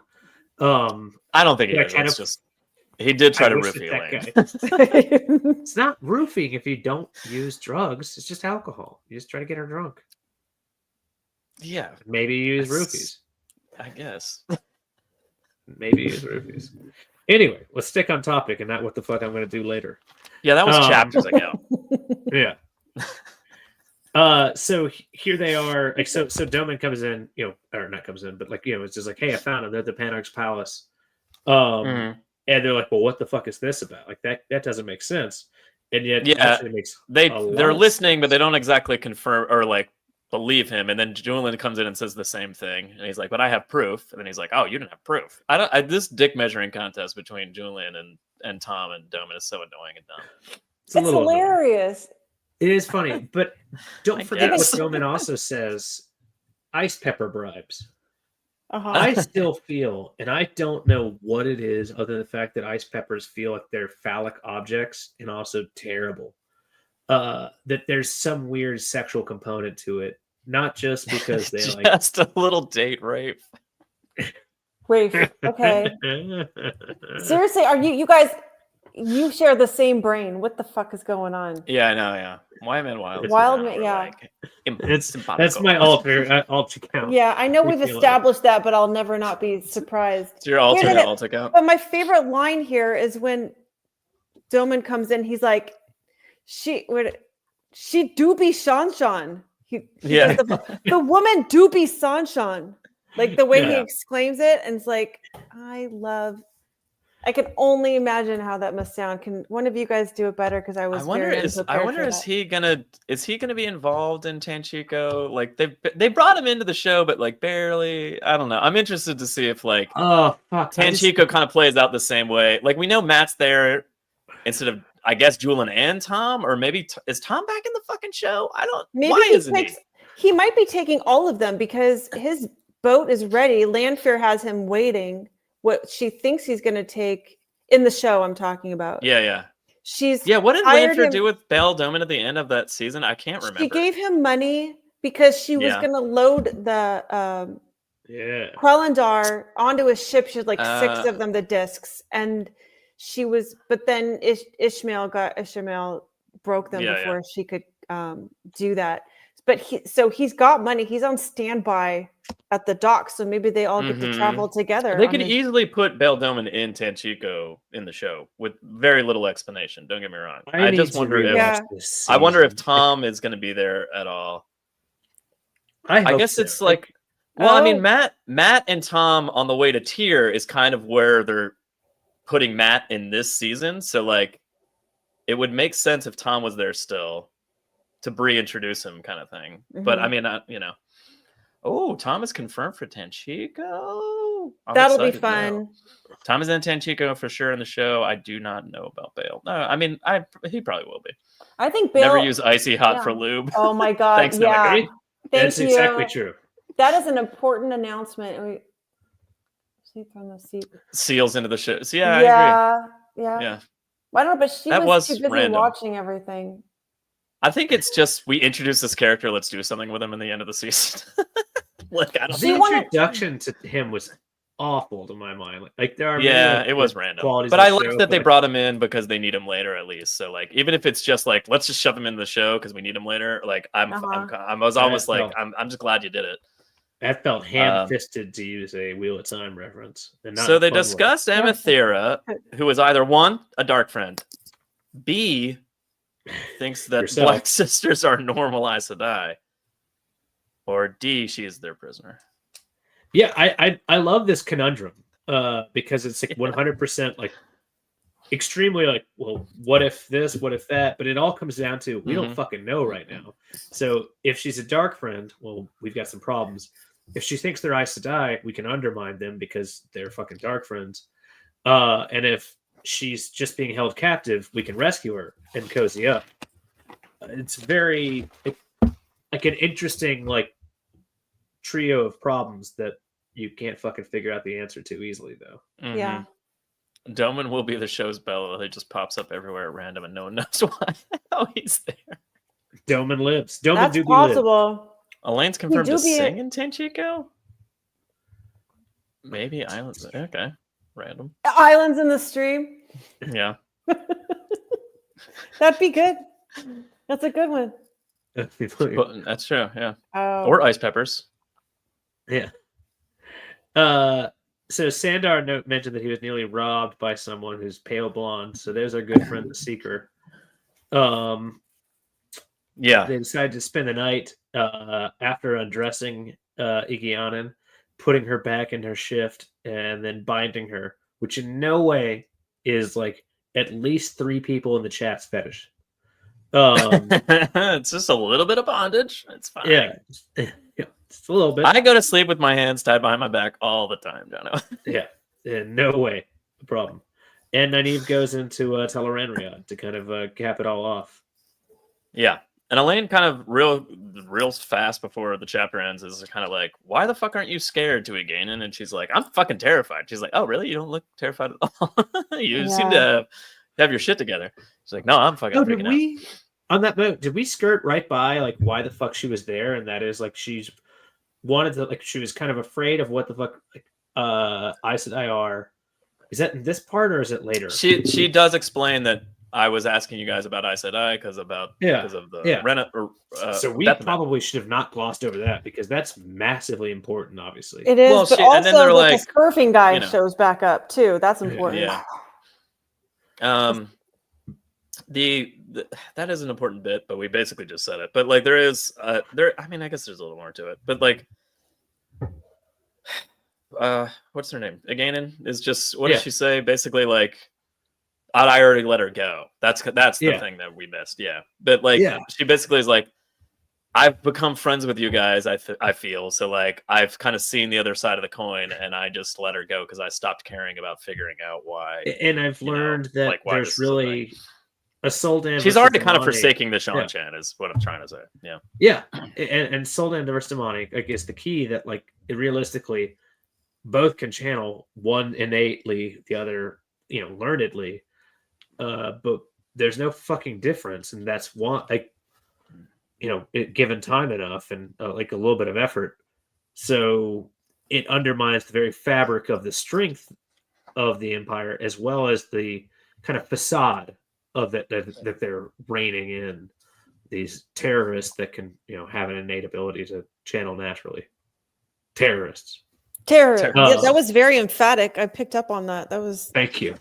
Terrorists. Thank you. Oh, quite the revelation. That's scaring me. Chapter 52. I like how Elaine's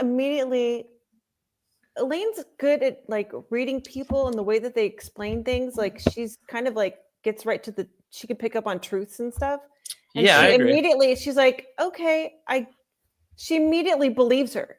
Like, and she's not as mad at her. Like Nynaeve, of course, her temper, she takes a while to chill out, but like she's pissed for a while. But Elaine is like, okay. Well, I mean, I think this is part of this. This is the part of the series where Nynaeve seems like she's erratic and angry all the time and irrational, but like she's a woman. From the right perspective, it's her riling herself up so she can channel if she needs to. You know what I mean? Like that's true.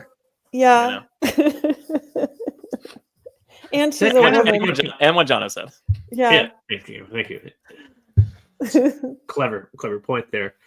So it's a Nynaeve point of view and Tel'aran'rhiod, and let's see. She's pretty angry, as you can imagine. So she's hanging out here, yelling at herself and growling. Thank you.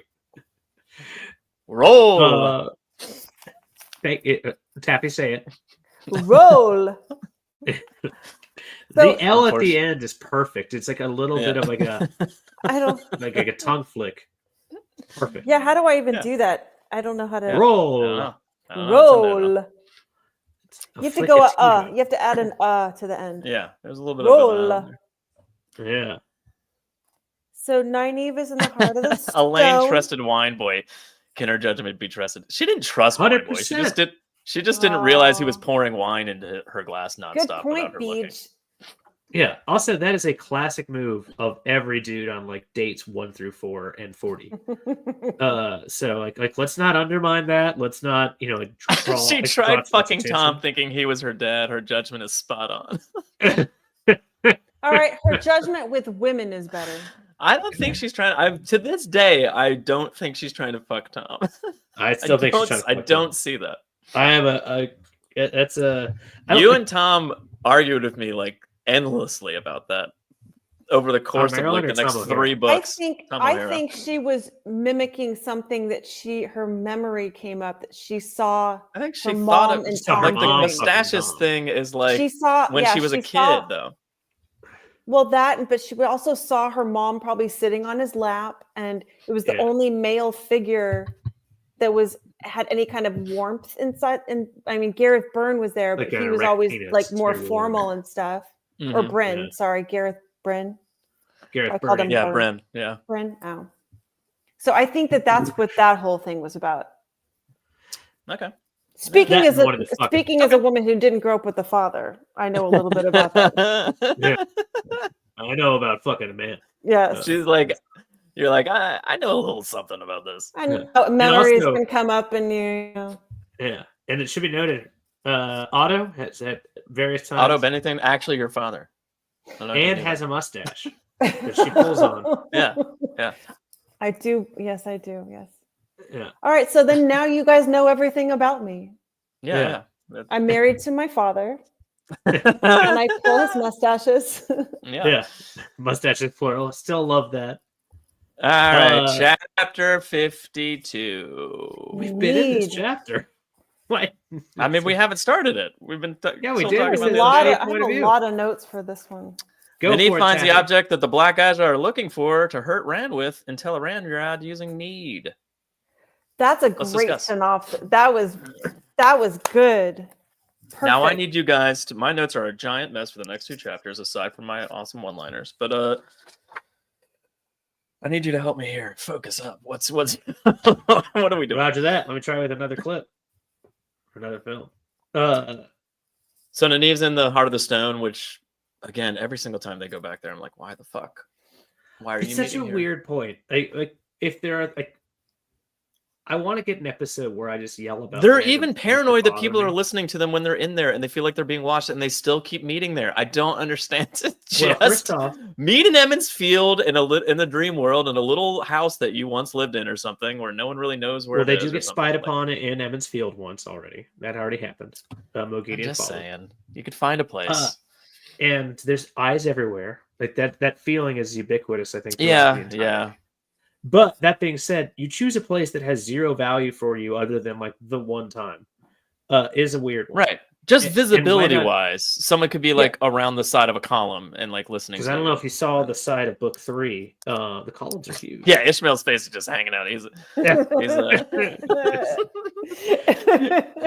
just looking around. What do we got over here? Oh man. He's on the back of Professor Quirrell's head.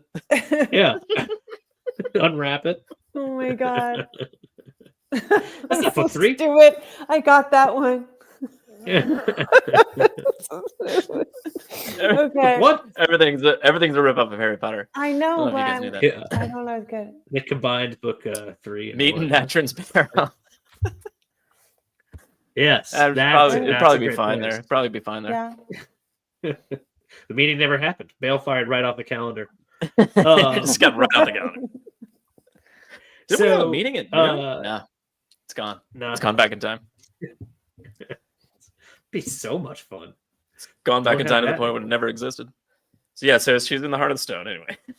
She's thinking about Aegeanin. Yeah, she's still mad about Aegeanin. And she's upset with her friend is Shanshan, and then but she can't stop liking her, and that makes her even more mad. She's just getting herself so worked up. Again, is that so she can channel? What is she doing? Or she can't help it. She's just, she's pissed because she likes her so much. She's trying to reconcile with the fact that she likes her and she knows she's probably going to move past it and forgive her, but she's still mad that she was felt betrayed by her. But she, she's working through it, and she sees Kalendor, and then they show up and they're like, "That's an odd dress that you're wearing." Armor. Oh yeah. Yeah. Steel mail. I want to delay this entire conversation and go back to one of the most unnecessary things.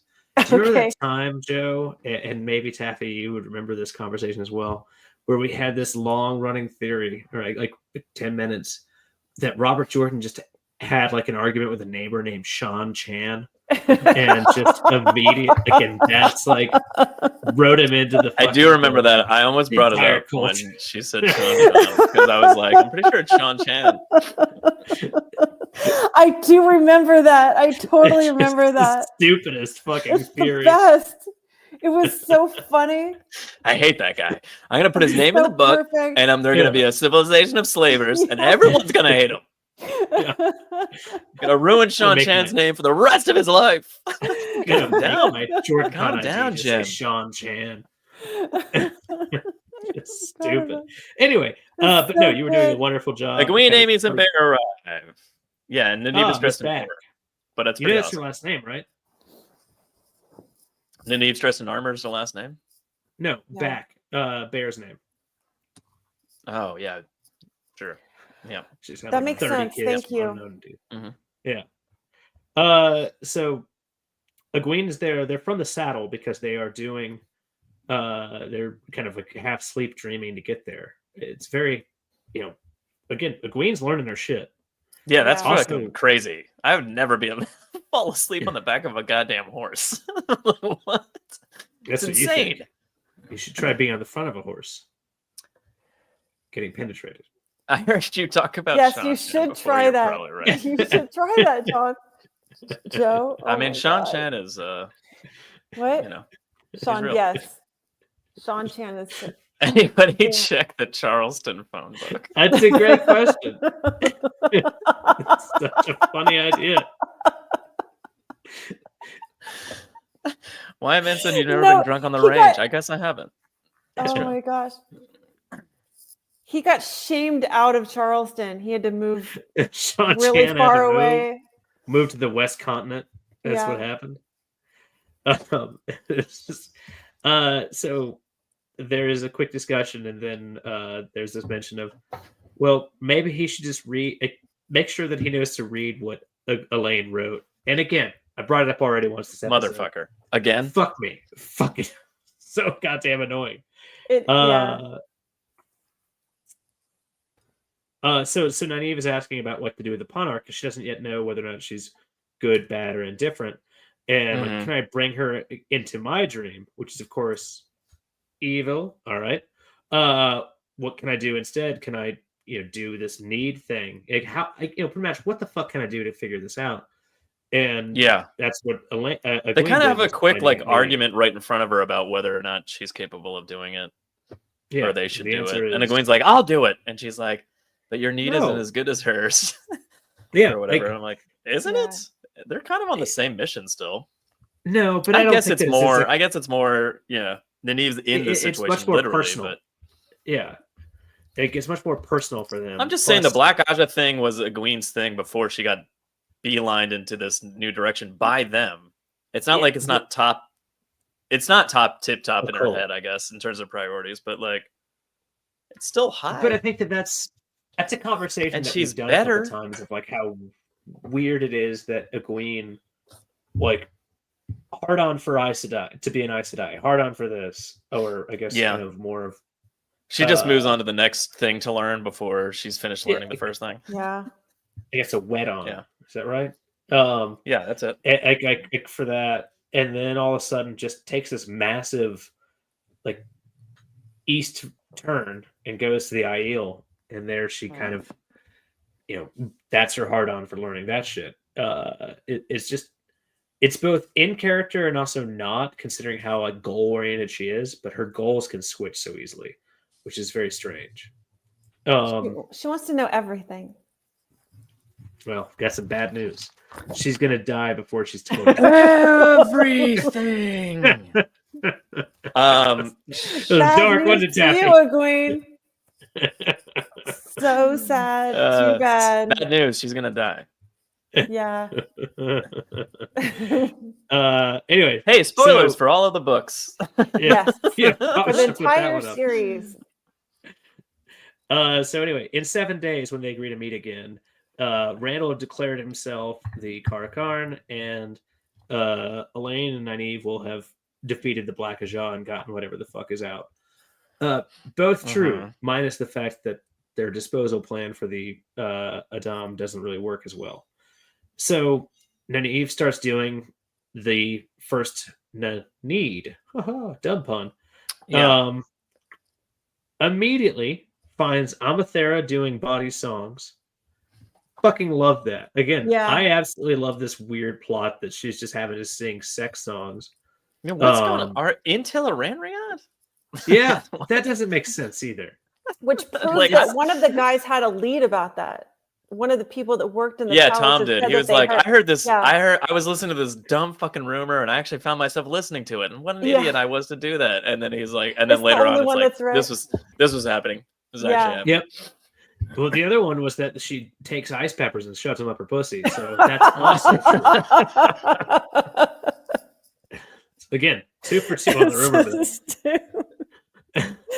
Okay, 2 for 2. You're right. Yeah. So stupid. That one was Yeah, also so very this- correct. The second need takes her to the exhibition hall. Again, where Egwene did this literally at the beginning of this book. Yeah. I and she like sees- Egwene's even like, I've done that before. I can do that. No, actually, I you did saw that. it. You saw it.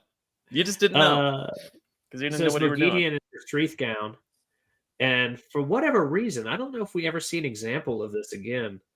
Nynaeve staring at her like has like PTSD. Oh, in a the positive way. I don't know. the breaking of the compulsion the almost like. compulsion. Yeah. Mm-hmm. I don't know if we see that again, but it breaks the compulsion. And all of a sudden, she like remembers all this, and she's about to. Like, Is it because lose she her sees fucking her mind. in the way that she sees her? I wouldn't think so. I don't know. Like I don't have any. I mean, it's gotta be like theories here. Teleranria adjacent. Like, It why else would doesn't- it have happened? Yeah, because if it was in the waking world, it would still be. Yeah, I don't feel like that would have It's had. Like, if still- they just run into McGeady on the street, I don't feel like they would have had that same. Probably. That makes sense. Also, would Elaine have had the same reaction? Do you think it was Elaine in there right now, and like she jumped there? I don't think so. To me, like it feels something very personal to Nynaeve and like her anger issues. Mhm. Like not like issues, like but like that she's such a fighter against everything. Yeah, Mhm. because she's so freaking strong. Yeah. Like that kind of Yeah, thing. but there's also like I feel like it's pretty subtle, but I feel like there's kind of like it's there's a few references to it being in the kind of the back of her head, like she keeps thinking back to that moment, whereas Elaine's just like move the fuck on. Uh-huh. When like her memories, she's like that was weird, that like kind of thing, but so she is now ready to fucking like beat the fuck out of her, Mhm. and then Birgitte appears, right before the confrontation, distracts her long enough. Yeah, I think Dana Liu and Christian Rapper before. Yeah. Stronger willed. I mean, stronger- all Magi even says like I just did like a really light thing. Like she wasn't like fucking with him. She was just interrogating them real quick. It's not like she Yeah. like rewrote their brains or she's whatever. technically not right. Like she's compulsing them only to like answer and forget. The next question, yeah, and then forget. Yeah.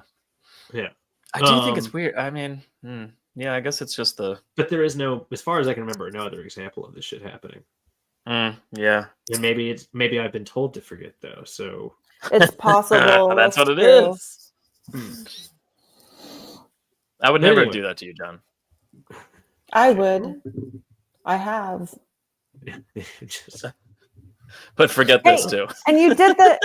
You did that when you said Birgitte shows up and you went like this. That's what she did to Nynaeve. yeah, that's correct. She warned her You to know why be that is? quiet. She's smelling her finger. Of course. Yeah. Yeah. You know why? Why? She was just having sushi and was Uh-huh. terrible with her Uh-huh. Cirsa. With her Cirsa. Sushi Yes, with she had to use her Cirsa? fingers. Yeah. Okay. And the sushi is her pussy. Okay. Show's gotten a little off the rails here. Remember when I said I'm gonna need you guys to keep this bit on Yeah, rails? roger that. Anyway, so Thank you. you're welcome. Anyway, so she has a quick conversation with Birgitte, and Guidel Kane actually shows Guidel up. Kane shows up and he goes, "What about the precepts? What are you Yeah. doing? You can't talk to her." And I'm like, "You're Yeah. talking to her right now." No, I'm talking past her.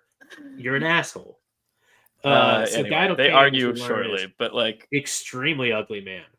Never forget that, because that's going to be spawning like 1,000 fucking theories in another book or two. they didn't talk for "Let's do a bump." You got that coke. So Yeah. anyway, back onto it. She 980s. then does another thing of need and gets right to the case where that seal was, and then finds the male Adam, which is really the thing that like she can look at it and just feel the pain and suffering, and it's like that's the fucking key. Doesn't she touch it? Yeah, like maybe she touches it and looks at it. I think you're right. And just like Egwene did too, I believe, in the original need chapter at the beginning of this book. I'm fascinated by like who made this, right? Like, there's no knowledge. There's no like, is this something from the Age of Legends? Is this because they even ask Egwene about it, and they're like, and she's like, no example. We would never do that. Yeah, you know, like kind of thing. Like we don't want to control men who can channel. No one wants. We to want do these that. guys dead. Like, Yeah. They do like a weird Russian roulette of who may be a male channeler by like putting it on them and just seeing if they die. They do. I didn't know that. Yeah, that's amazing. I had never heard about it's that. Really Thank dark. You for teaching me. Thank you for teaching me that. Sean Chan roulette. But she's pulled out of the dream by Elaine, and I really, this is one fuck of a chapter if you think about what all they learn. Like, they learn. It's pretty fast. Also, they're in the saddle on the way to Cardal, I guess, because they've already left. Correct. Yeah. All right. Yeah, because they're on the east side, so they're several hours ahead. But like when you really put like what all happens in this chapter, finds the Adam, finds a seal, talks to Brigitte, talks to this. There's just so also, much are they going to keep on. that same actress as Brigitte? Because like, not the best. Also, I was wondering when they put Uno right next to Brigitte. She just looked like an extra in a wig. That's all. Are they implying that Uno is Gato Kane? He's ugly. I don't. Good enough. I mean, that's probably because they put them right next to each other. Probably. I wanted to ask you guys about that. Now that we're talking about those characters, And as we all know, Over is Gato Kane, the ugliest boy that's ever been born. Oh yeah. Yeah, that does look like a extra in a. Oh, they said that was a placeholder. It's a puffy wig. Good. Yeah. It's really It's not. It doesn't look great. Placeholder. Like... Yeah, that's good. Congratulations on your brief bad cameo. Well, Matt's a hero, so who the fuck knows? Matt's always he's always going to be one of those heroes. You know that. Come on. I'm not sold on that necessarily, but I don't hate it. Oh, wait a minute. Did you talk about her waking up yet? No. That's kind of where we just got. We just got there basically. Yeah. Oh right. Sorry. Oh, it's okay. No, we'll go ahead. I backtracked. It's okay. Oh. Well, I like that's where we are. With the ruckus that happens outside and they go running out there. Who is it? They all go out. Well, who is it, Jono? It's the Sean questioner dude, right? The Sean Chan. Sean Chan, the seeker. Sean Chan. It's the Alvarette Moore. He's the worst. He's the worst Sean Chan cop they've ever had. Yeah. But I like how that the whole thing about Julian looking at the girls and their shifts and Domon oogling Egwene in her nightgown, which covers way more, and she's freaked out more than the girls are, but her dress is like a high-necked nightgown that covers her feet. He saw everything. And they're like, you were quite decently covered. And she's like, are you insane? And then she's like, I never thought about how good looking he is before. You have like naked servants walking around with like see-through dresses on. I think you're fine. Like, That's funny. She just got hot and bothered because it was Doman, I think. Because he knew he's sexy as hell. He do be. But by the way, if TWoTcast were taken, we should have named the show Twat and Bothered. That's good. That could be a that could be a series we do, Jono. Twat and Bothered. Let's talk about sex in the Wheel of Time. Yeah. It's good. All right, let's patent that. Our attorney, get on it. But no, I absolutely enjoy everything with Alvarette Moore because this guy seems like he's fucking locked down at first. Like he's so like clever at his job, and he becomes just terrible. Like he's already like been spotted once by Julian Sandar. We find out earlier that like I kind of like thought Sandar thought he was gonna like try to rob him, so it fucked him up a little bit. Here he is, I guess, trying to like listen at the door, not aware that there's 1, 2, 3 different fucking people trying to check in on him. So he gets beaten up. Like, first off, Rand can fight one-on-one better than this guy. Like, and this guy is like a trained assassin and all that shit. Like, it just feels like this guy kind of is like, yeah, but he kind of feels like the suck at his kind of job. assassin that like sneaks into a room and puts a needle in your arm and you die of a heart attack. Oh, in yeah, quotations, that's you know, and less of like a totally I'm gonna like a combat dude. He's not much. karate chop you, you know. yeah, with karate, I'll kick your ass. Yeah, with He karate. wasn't he wasn't expecting 3 dudes to be guarding her, right? But that's why you don't stand there. I don't know. The whole thing just like, well, he sucks at his job. But And someone says slit his throat, and Nynaeve's like, no, just dump him in the alley out back, and everyone. Oh, will just Ganon's take- like, you should Yeah. probably just slit his throat, like, 'cause, you know, if he wakes up, he's probably gonna kill me. yeah, yeah. dark shit, but okay. And they're like, just put him out back. He'll be robbed. He'll be naked and robbed by morning. Don't worry about it. Also, that's a a good Neve guy. suggestion. I fucking love it. Like, It's perfect. it's fucking insane. They're like, okay, after you dump him, meet us in the flower room for tea. Yeah, and then she's like, Okay. tell them we need tea and also get this guy out back real fast. Put him face Like, down in a pile. have of you shit. seen the state of this city? It's gonna be fine. He probably won't Face even down be in a there pile 5 of minutes from shit. now. They'll just Fucking love that, Taffy. So they go to the end to plan, or So the good. This pink room of- sock hanging out. Oh my god. The pink sock's his butthole. He has some Oh, training, but mostly okay. relies on the fear of the emperor. Yeah, that's kind of what I'm saying. He's Yeah. Jono. He's the string down to someone's lips in bed while they're sleeping with a little drop of poison that goes down in Jane's butt. Oh, from which Bond movie is that? Is that Octopussy? Is that? That's Is that also Yeah. in the Dr. Fibes, the abominable Dr. Fibes. They poison a don't know chick that like one. that too. Interesting. Okay. But Yeah. it's a Vincent Price movie. It's one of the best ones he ever Oh, did. yeah? Yeah.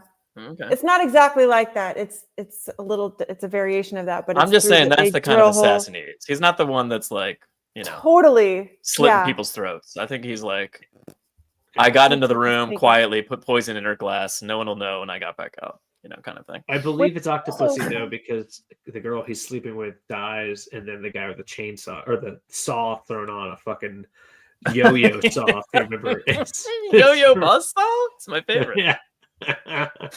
This I guy, made him this guy for from remembering. Shanchan definitely doesn't have one of those.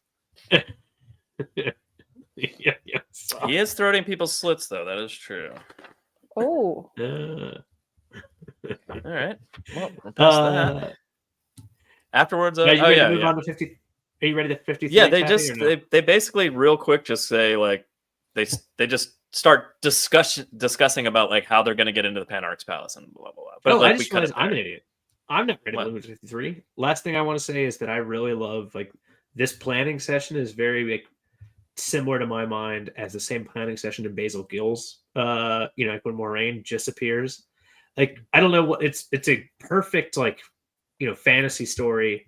We go to the inn, we go make plans, we send out for like provisions from the innkeeper, and we get ready for the next piece. Like, it's like quintessential fucking fantasy book. Good on them. 53. The Vincent Price of a departure. Thank It's you. impressive a departure. That was Loyal and Gaul eloquently come done. back from closing the Waygate and bring news that there must be thousands of Trollocs in the two rivers. Perrin investigates Intel Ranriad and fights Slayer Fail, and Perrin get married. Boo. I mean, discuss. yay. I mean, what do Taffy, you any want to thoughts? talk about first?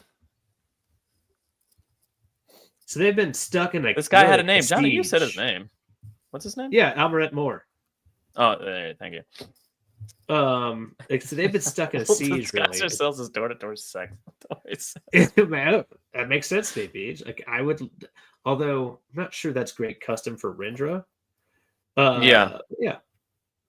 Thank you, Dan. Oh, yeah, I Rendra appreciate doesn't it. care. Christian River said it's funny happy. the Wonder Girls murdered dozens or possibly even hundreds of people in Falm when they escaped, but had problems killing one guy. Egwene I mean, wakes up. Egwene It's did, just but not Nynaeve hurling and thunder Elaine. everywhere. Yeah, But- Egwene went nuclear and ripped up the streets with Shanshan soldiers all over it. And shoulders. But probably. like Nynaeve just tried to stop her, like from running out into the street and doing it. So I get it, you know, like. Well, he She just didn't sound like Wonder Girls Nynaeve was plural. like murder, you know. So by definition, like all three of them get all the kills. Well, also like, you know, I guess killing in war in that kind of scenario is less cold-blooded than just slitting someone's throat that's already knocked out on the floor of the inn. True. On the other I hand, do this guy has like declared how we war as didn't well. mention this, but I do like how like the people in the other guests like open the doors and we're like, "What's this commotion?" And they're like, "Oh fuck!" Start locking their doors. Well, if you remember, like they like stay in your room. There's an insane guest with a gun. Yeah. That's exactly what it was. Should we watch Home Alone 2? He's been smooching everybody. Cliff. You look at it, Tony and thing Pop. just says Cliff. Is all it says on his shirt. If his name was Cliff, I mean, I'll I read left an more. with a unconscious gimpy guy in the leg. back alley. He got raped. Oh. It's one of the dark ones, 3-pronged blade. The women's circle and the village council are in the wine spring inn. Karen's listening to them drone on, and he hates Senbui. Like, I don't know. They are talking about like supplies and how bad the fighting's been going, and like how, and then Perrin with his wolf ears hears the women's council say like, "Don't tell the men that we're on half rations and shit," and like little stuff like that. It's like little pieces to tidbits of show. information to let us see how bad it's gotten. Yeah. Technically, they've been very successful, but they're again in a fucking siege, which is not great. Yeah. So Daniel comes in. Mhm. Every time I hear like message, I always think of in Monty Python and the Holy Grail, like just I forget whose it is. I think it's Lancelot's guy getting shot with an arrow that has a message on it, like just like a message for you, sir. Yeah. That's everything I think. I just So just good. falls in like that. But there's a message. Someone's coming, so they go to this Westwood. Something's happening, and this one's one of those kind of like pretty fucking emotional. Like parents looking, man's exhausted, but trains his eye enough, and he sees something out there, and just starts giddily yelling, "We will not shoot." And it's He fucking probably got loyal a headache the next morning. because of the rape. Yeah, or just getting knocked out. Yeah, We but don't he got know. up again. Yeah. Knocked But out, like knocked down. we will not shoot. Like really, kind of got me. Like just like how excited Really? and like how like just awesome it is that it's loyal, caring Gaul after Mhm. Several days of probably insanity. And I would have loved to have seen what the fuck they survived all the Yeah. way through. And then he's This is too the missing bulky to kind of chapter that run I through would it. like love to have read. It's Yeah. like little bits like when the show gets here, you know how like the show just loves to just give it a random episode to storylines that aren't important. Yeah, make it This one I shit. love. Make Yeah. that a chapter, an episode. Yeah. And I know Avienda, or not Avienda, Bane and Chiat are kind of taking the place of Gaul in this scenario in the show, but like, still cool. Want to see Still it? awesome. Like I don't like to say that, but like I can understand that like mental like gymnastics to get it done. I just need this. Like it's just got to be done right. I even don't if you know. use I completely think, different I characters. mean, based on that shot of the trailer of Loyal running with them, both of the maidens, I think we might get a little bit more of it in the show than we. Yeah, I it seems fucking like hope But it. also, what's weird though? The waygates don't work the same way. There's just two big That's posts. true. Like it's like, what are they gonna do? Like, go and knock them down? I don't know. Bring it back up. That's a good Like a question. wrecking ball. Yeah. Hmm. Is that in this story? Anyway, It is weird though, because it's distinctly Loyal running with Bane and Chiat. Like, but as there could if be more runnings. So Yeah. I Uh, know. I neglected to mention, by the way, that Aram is at Perrin's heels already. Like he's Maybe like they do just go with a big. I mean, it looks like he's carrying a big hammer in that shot. Maybe he is just gonna smash it down with a hammer. I mean, it could be. Maybe it's a stonemason thing. Yeah. He's like, I can take this workout. I'm big. I got a hammer. I've been going to the blacksmith gym every day. I've been going to the blacksmith gym for weeks. I even killed my wife. That's not right. That's not right at all. Why would we finally get the trefoil leaf? So Just randomly insert that? Like there's a stone version of that. Like that's been there the whole inserted time? into it. I mean, like retconning happened in the fucking Oh, books. maybe Why the not? ice. Yeah, because they say they forgot everything. So maybe Maureen and Varen didn't know about it, or maybe Maureen didn't know about it, but Loyal would know about it because she helped. Okay, I don't know. Wouldn't breaking the way gates just make it open 24 hours a day? It's a Waffle House. Yeah. Yeah, you can get some really good food there. just leave before Mock and Shen comes. The black wins the bill. Run. It's $22. We gotta pay for our food.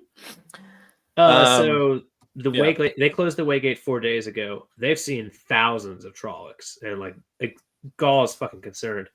And our good friend Lord Luke shows up, perfectly timed. Like, no, there's 1,000 at most. Here's a bag of heads for some things that you already killed. Yeah, there's an image of Fane with a trefoil leaf that didn't make it into season 1, but we got the still. But again, not in the show. Doesn't count. And then didn't they have the trefoil leaf in the show? Apparently not. Yeah, not in the show, no. In the intention, yes. But that's such a frustrating, like. Well, it does explain how the fuck he was getting in and out of the ways because they didn't explain that, and that's annoying. But it'd be why cool would if they have something like. No offense. Why not show that? So when this season happens, it makes sense that they're closing it. You know, or that's whatever. What I'm saying. Like it's such a fuck this show for now. But it's such a key piece. Literally, fuck this show for now. In about 5 minutes, we're going to talk about a 11-minute scene. We are not doing that shit tonight. There is no way. It's 10:45. All right. Come on, that's short. Right. Usually we go for another hour. Yeah. All right, Tom. Oh right. Yeah. Sorry. Where the fuck were we? We were in chapter 53, but I think it's time to talk about a sneak peek breakdown. God damn it! We don't want to finish the chapter. You're just trying to fuck with me. I'm kidding. Okay, so you were that was good. You really he got you so good. He got you. Look how weird you got. I got so angry. You got angry, like irrational and naive there for a second. Yeah, so I was pulling Loyal my braid, was carrying balls for 3 to 4 days, and they're insisting on there being that many. And Luke, like you said, he comes and he throws a huge sack of heads to Perrin, and Perrin immediately chucks it over the wall. He just grabs it with one hand and does this. It throws it like 100 feet or two. Yeah. Yeah. That was pretty funny. He's like, thanks for this, and throws it like in front of him, doesn't even care. No big deal, you know? And then he's like, you're exhausted. You need to get some rest. And File's like, speaking of exhausted, you need to get some sleep too. So she starts taking him back. They go back. So it's time to take a little nappy map, which of course is where he's going to not fully nap and instead do some recon work. Go fight in Slayer. Tel'aran'rhiod. Not that I don't want to talk about Slayer, but my favorite part of this is when he wakes back up like an hour later, and she's like, "You've been asleep for an hour. Get the fuck back upstairs." Yeah. he's like, "I'm fine. Tell me what's going on." Idiots. But yeah, let's talk about Slayer. So Perrin walks in the dream, and the first thing he sees is, because he's technically a dreamer as well, Egwene as a Mirlin. All these women bowing to him, one of which is Elaine. Oh yeah, Matt bound with the Ashendari across his back. That's pretty open. It's not like a direct like individual thing like a Mirlin becoming or Egwene becoming a Mirlin. No, but I mean, I think it's like slave the to fact battle. that he's bound is kind of representative of like he's kind of locked into his quote unquote destiny Fate. now because of like Yeah. what he's Agreed. what he's It's learned a from the larger twisted doorways. Yeah. It's a larger thing versus like an individual event. And we see Mhm. Rand as a beggar, which still didn't come off right to my mind in book, was that 13 or 14? I think 13, I think. Like the whole Fisher King thing Yeah. kind of was a I think little it's bit of 13. a letdown comparatively, but still, it's already been seen here, and I think in book 1 actually originally. So Perrin, after Was he seeing, tied with pink ribbons? oh, maybe we did. Huh? It's just got a weird erection while the thing's there. Huh. So he I think people scouts. often forget that Perrin is also a dreamer, not a dreamwalker. Yeah, I mean, I Correct. agree. Yeah, he's 2 Yeah. for 2 there. So he Is scouts it, or is down it like, south. or is he different from like Elias in that sense? Like, do you We think don't Elias know. has that same? Yeah, because we only Wait, see there's like no way. one wolf brother's perspective, and it's his. So like, Yeah. is it possible that the wolves kind of have that too, or Well, I don't sort think of the way? I don't think the wolves do, because they clearly, like, I think he sees stuff, and at one point I want to say he says something to Hopper, and Hopper's just like, what the fuck Elias are you talking about, actively Willis? avoids Tel'aran'rhiod. Interesting. Maybe he didn't like Oh what he was yeah, seeing. he does say that. I think in book 9. And that doesn't take away or say yes or no about the Dreamer Dreamwalker combo, but certainly shows that he has that ability. Yeah. So anyway, so he scouts all the way south to Devon Ride and up to north to Watch Hill, both of which are like barely contained. Like there's just a few Trollocs just enough to kind of pin them in. And then on a whim, he goes to Terran Ferry, and while bending over, would a Trolloc camp like be that solid? That permanent, yeah. In the wheel, it's a great question. Tel'aran'rhiod. And the answer apparently is yes, because it exists, and therefore it has to be. But it's a great question. Yeah. I think that the answer probably should be, unless you're really there for a while, it should be no. But I mean, maybe that speaks to that. Like maybe those camps are literally been there for long enough to where they're just holding those people back, and like that's gonna it. But like, I guess what I'm saying is drawing the conclusion that those are the only Trollocs in the area seems loose at best. Because I mean, if it's a more temporary situation, it wouldn't really be reflected in Tel'aran'rhiod, I guess. But I don't know. Maybe I'm reading into that too much. I mean, I think that's a pretty standard, like, normal conclusion. I very much support that. Again, other than the fact that Perrin sees differently, but I think that it makes more sense what you're saying. Yeah. Fuck you, Perrin. All right. Well. So as he's bending over there to check out a doll, if you know what I mean, it's a sex doll. Slayer shoots at him, and his plan is to just not move. And apparently that confuses our man Slayer, who has been shooting animals to run enough for Perrin to shoot at him and then be interrupted by those damn dirty ravens.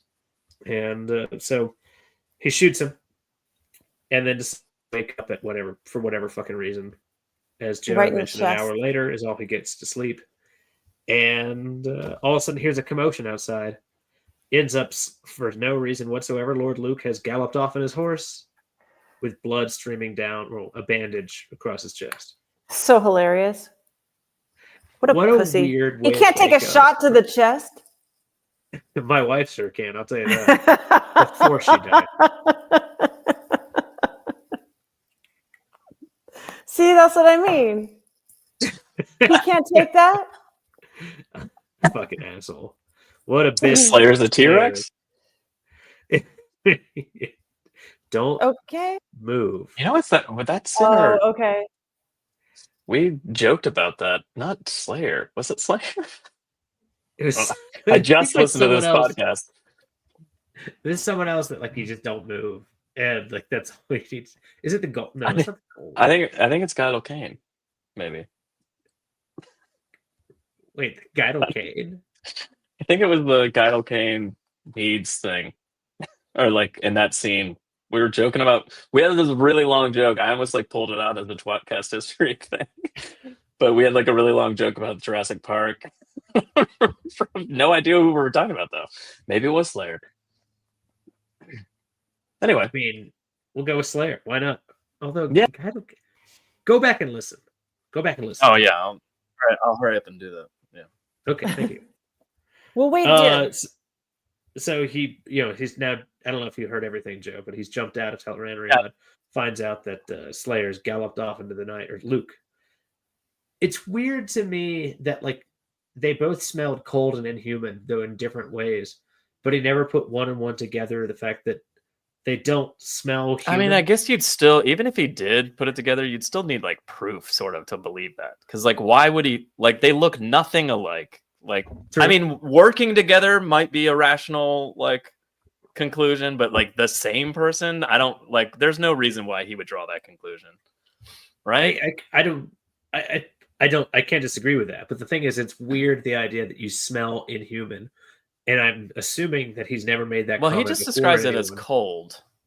Cold and inhuman is like the two. Like, well, that's Slayer, but like Luke, he doesn't quite describe the same way. Is what I'm saying. It's I don't know. Our man's not the quickest middling. He says that over and over since literally book one. So at least nobody called Elaine clever girl. That's because she's not. Lord Luke got penetrated into his sleep. He did. That's true. Yeah. If I remember correctly, my boss smells cold and even too, but I don't have any proof he's a murderer.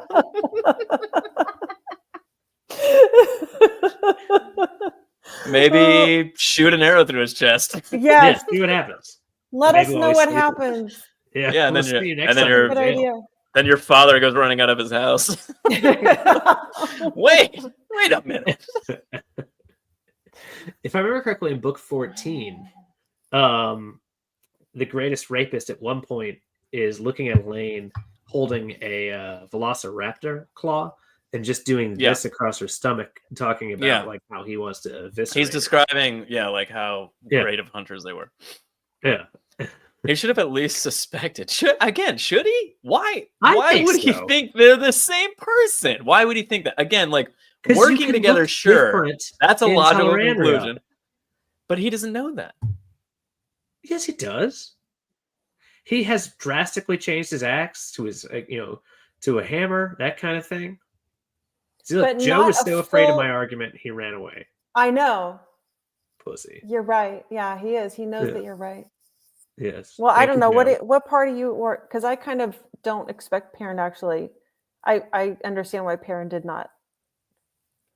He doesn't trust himself enough yet. Like he's still getting experience with it, and you're not wrong. But and then later he doesn't even kick himself later for not realizing it. He's just like, okay, like he doesn't even give himself a hard time because it's so crazy. The appearance changed, like they look like completely different people, and he picked up that they were both like kind of evil, but so he's just he's taking it. Yes. Yeah. Yes, evil. So I don't know. Constantly. I mean, it's obvious to us. Yeah. God, just both my tongue. Trollocs don't have pussies. Anyway. Cold. Jono, to answer your text of what the hell is going on with your computer, I don't know. Wait, is no one going to read what Beej wrote? You can't just, someone has to actually read that. Their crotches both smell like Trolloc pussy. What's funny is like, I think Joe and I both did the same math of like, well, technically there are female Trollocs. So, yes. Do they have those out there? And also, that's probably a terrible smell. No offense. That can't be good. Like, it's very gamey in a bad way. Gamey. Like it just feels probably unnecessarily, like, not in a good way, slimy. Like bad meat. Like you get chicken out, you're just kind of like, uh-oh. Like, Trollocs pussies have all turned in the refrigerator. Is that what you're saying? Yeah, it's not good. Just kind of softened. What about fish Trolloc? Now that, on the other hand, perfect. I guess I'm saying is like, I know he's been a wolf in the dream a couple of times, but he's never like, has he done like the whole like my clothes change? I guess he does. I guess he has. The hammer flickers away in the axe. Hammer to the axe. Yeah. Yeah. It's, I guess he knows enough about it's Taylor Anrad where he should be impossible to like, know. what's going on here? Maybe this guy looks like something else. Yeah.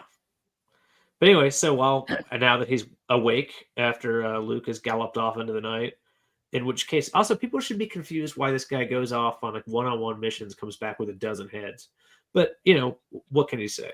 So he finds Fael, and his plan. He's an amazing lord and hunter of the horn, Jono. Yeah. Everybody else pieces likes of shit him. like you for Varen's the breakfast. only one who doesn't like him. She eats pieces of shit. Well, Varen also too. Varen says that guy brings trouble, but like besides Perrin and Varen, everyone else likes him. So I think that also adds to like Perrin just kind of not really trusting this guy with it. There's also that other guy, Laren. Yeah. Or Garrett, who has a wall to the south. Yeah. He knows too. Thank you. I forgot about them. How dare I? Sorry. I think Taryn's aware of it. Near the Farron? But what about you forgot a Karen? Karen. There's gotta be a Karen in there. Knows. That would Karen be definitely Daisy knows. Conger. She's like, I know that fucker is the same. Yeah. Disapproving as fuck. So back on topic here, though. Yeah. After having gone to Taryn, Karen, Ferry, he kind of came up with this idea while in the World of Dreams of like, I can send her out. Clearly the ferry is still working for whatever fucking reason. And this they is like needed to get Trollocs across. They don't like water. Yeah. This is an escape valve for her. It's still Master Hightower, just like, God damn it. It's just all these shuddering Trollocs. in his fucking. All these Trollocs need me to pull this fucking ferry. It's Do you really think it's heavy. Have you pulled a ferry filled with Trollocs? It's a lot of work. And they're not giving him gold. They're just keeping him alive. He's terrified. Barely keeping him coppers. Yeah. Yeah. Very But he's ripped disappointing, now, man. by the way. Yeah. How long would With he the be best doing shit of that? his life and frightened of everything. So he's got this plan for Fael that he's going to send her on to go talk to Queen Morghese, which is some bad news about that, by the way. But so send her on because she's cousin to a queen, and also unrelated, won't die in this siege. No, it's fine. Everything's fine. Yeah, he's not paid a Trolloc booty at all. Do we hear about Slayer from the Dark Prophecy in book 2 that Varen reads? Yes, we do. She knows.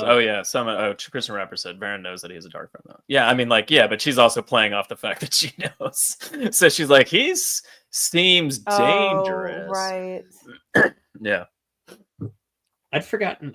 I remembered obviously that happened, and that she would have seen it, but she would recognize the name too. Yeah. Because Luke and I saw them. Both did go and both became one. Which I believe is a song.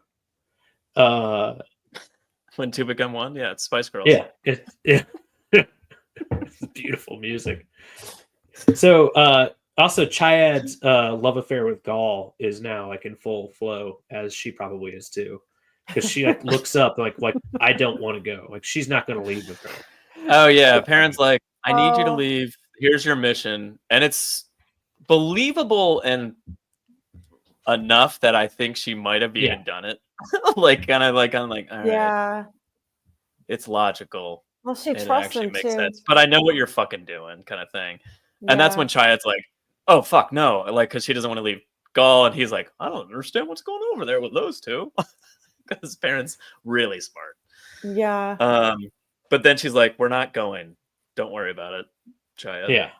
Well, I mean, and anyway, so her price for her mission is to marry Perrin. Yeah, which is interesting. I do like Terrible the part price. where he's like, well, we can't get married because of my customs, but we can ask to be married, and then in a year we can be married. And she's like, well, I already kind of talked to the. I may have talked to a few people, not everybody. That we traveled together.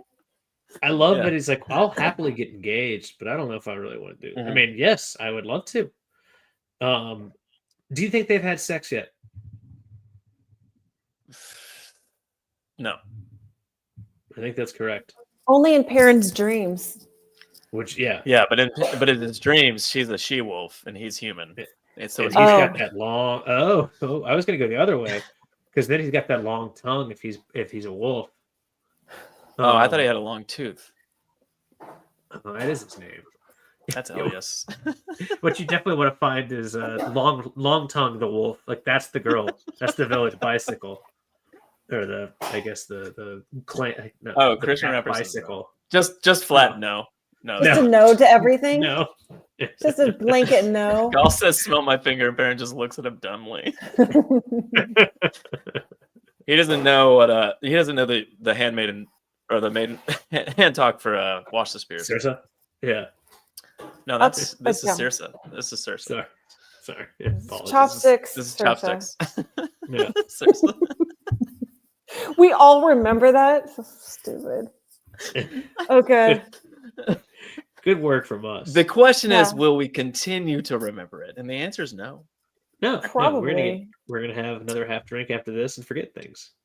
So that's what are we doing? We're not gonna do the thing, Perrin right? lies and says he can completely hold out for that long and everything's fine and they get married and it's a beautiful, beautiful ceremony, right? Yeah, I personally cried and came. Like Oh, that's so sweet. You cried sticky. and then consummate. You cried because he was marrying Fail, but then you consummated the marriage.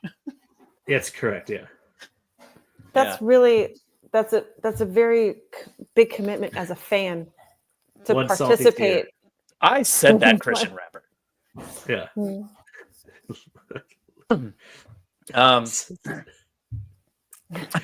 No. Yeah, Just I no. think it's just the hard no. You should put across- the hard no up every once in a while, every 10 minutes. Just put that no. up. just no. the show in general. I mean, can we all start? Can you start commenting just no at the beginning when you're like saying hi to everybody, so I can just like as Jono says horrible things throughout the show, I can just No. highlight Just random started, you ready? notes. Thank you for your participation. So that's tWoTcast this week. No, That's tWoTcast for this. No, No.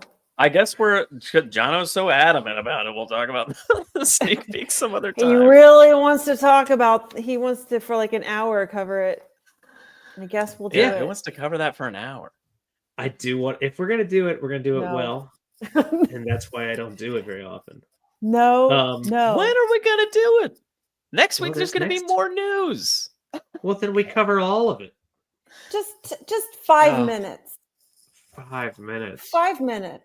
Jono, let's do it. We already saw like 3 minutes of it last week. All right, go Yeah, for 5 Right? minutes. Fine, it's Oh, fine. no, Look, you it's didn't, the sneak actually. peek breakdown. Look, we got a That's an- shot of this. We've already Did you seen make that shot, Jono. That Yeah, was it's you a made sneak that? peek Some text breakdown. That's really cool. That's actually would be a cool poster. Did you? I mean, it's just no. They have those. Those are individual posters of them. No, I didn't. Oh, make okay. I those. know. I like Yeah. the. That's not a triptych. I thought you were it's talking about a the tower. quadruplet. Quadric. Quadric. Quadlet, yeah. Instead Quad of a triptych, it's a dick. quad tick. Yes. Quad dick. We Yeah. get Suan looking down at the Tarvalon. So now is the time to mention. I don't know if you guys know this. She was actually in Ace Ventura too. It is the time to mention that. Why wouldn't you bring it up every time we see her? Can you tell us what she Leanne- does? What does she do, Jono? Well, she has sex with Ace Ventura, and he breaks her hymen, and they Uh-huh. can figure that out. Thank you. You couldn't not tell us what happened, what she did in Ace Ventura. Anyway, Leandrin's been summoned to the hall, and then they won't let the red sitters in, which is pretty awesome. We get this weird Varen? shot. This is weird. This is Varen, but like based on what's going on later, it's weird that they show her doing what she's doing already. It's almost like she's a dark friend. No shit's about to go down. That can't be right. Oh, yeah. Yeah, as soon as like she hears the fighting. It's in not the even hall. fighting yet, though. This scene is like before anything's happening. That's why I thought it was weird. Yeah, it's like them walking. I missed that. They're I like- thought it was like a. Yeah. Yeah, they're like walking down the Okay. hall together, talking, and they're like, "What's going on?" And they're like, and she's like, "Well, you got to be prepared for everything." And I was like, "What? What are you talking about? Nothing's happened." She had just seen The Lion King. Or she knows. I mean, maybe Suan is like, "Hey, we're about to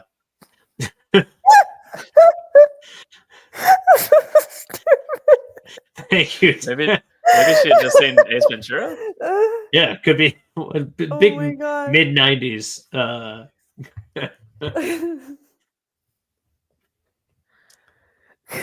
There are rails, just low rails. Still no Okay. rails on that shit. Is there rails? I don't think. Go back to it. Go back to it. Quadric. Quadric. Okay. I mean, Quadric. I have to flip between. Oh my god. I mean, there's not rails. There's definitely not rails in that balcony that has the melting ring thing. The closest I could see was our faces at the bottom that are kind of arranged in threes, and it looked like a set of railings. And then I was like, oh, nope, that's different. That's the background. Also, the rail, like the railings, whether they're there or not, just because they're not. If they're low, that's just a tripping hazard. It doesn't matter. If they're not normal rail height, then what's the point? Yeah, I'm not sure this was passing code today.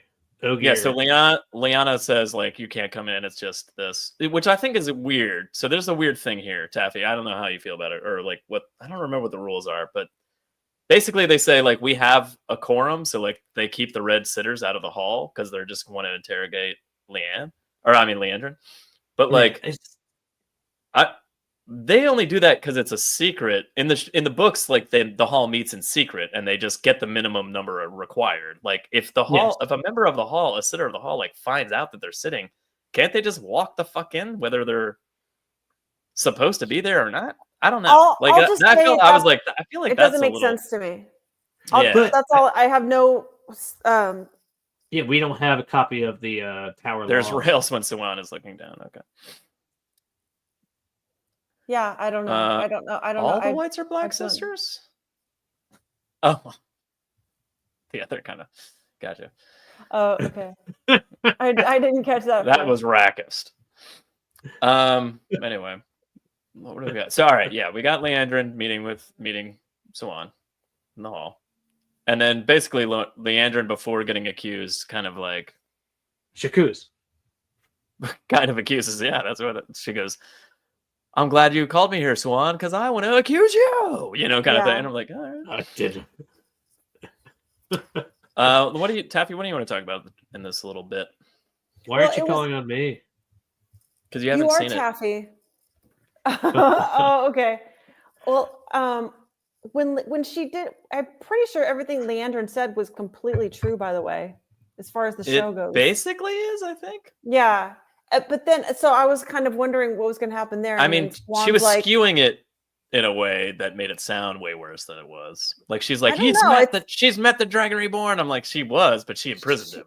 Like, that's true, but she captured him. But like, he was freed by Baron. Do they all know that she had him and that he got away, or is it only her and Leanne? Well, yeah, yeah.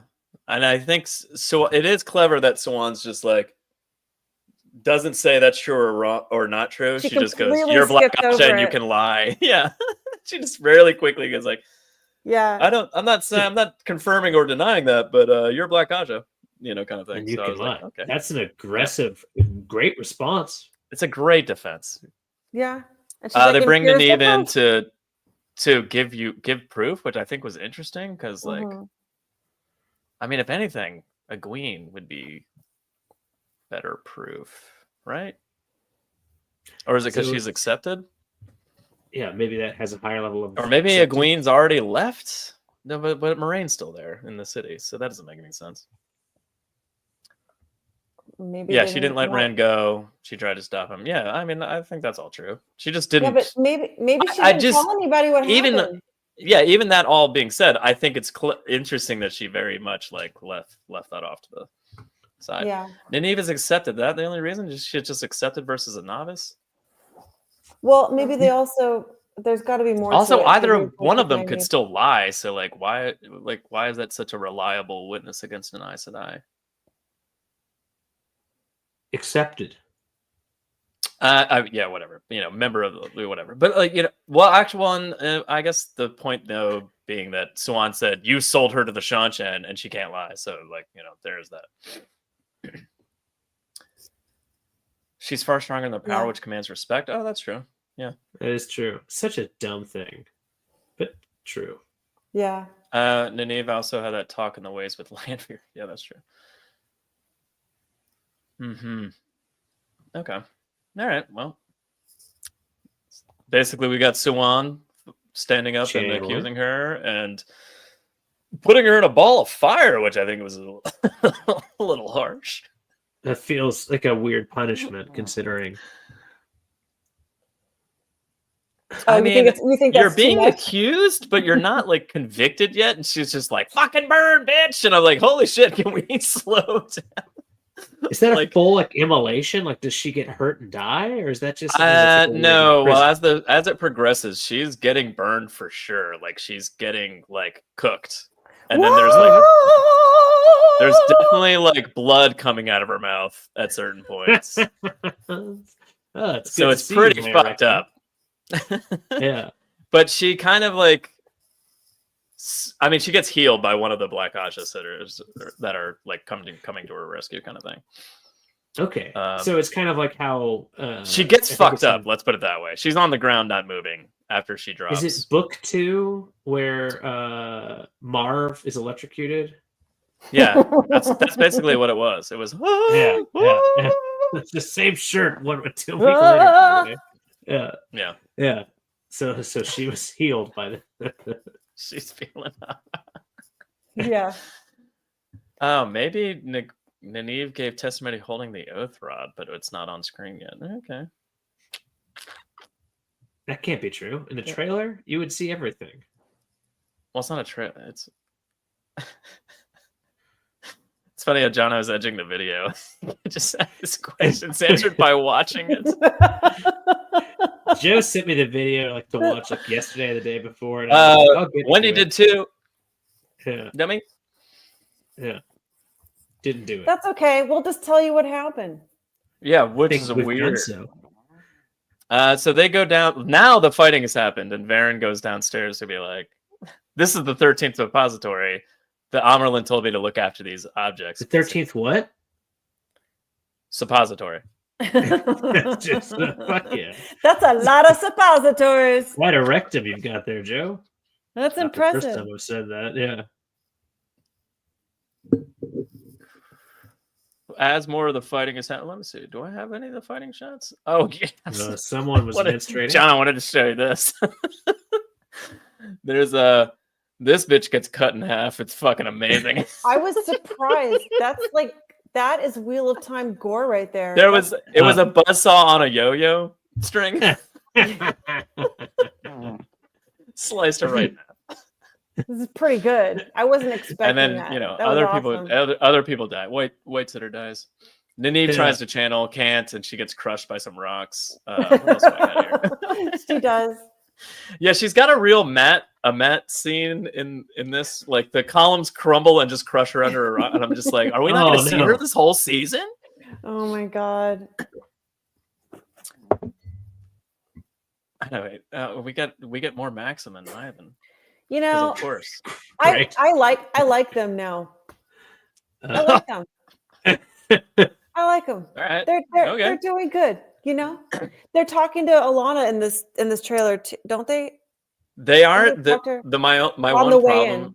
Yeah, on the way in, they're talking to Alana. Well, so they're standing there. That's what I was gonna say. My one problem with them in this little bit that we see, it's like they're standing there and like Maxim and Ivan are both like holding onto their swords in like weird ways. And I guess it's meant to be like it's a tense situation. I feel like I might have to draw my sword at any second, but they just aren't doing it well.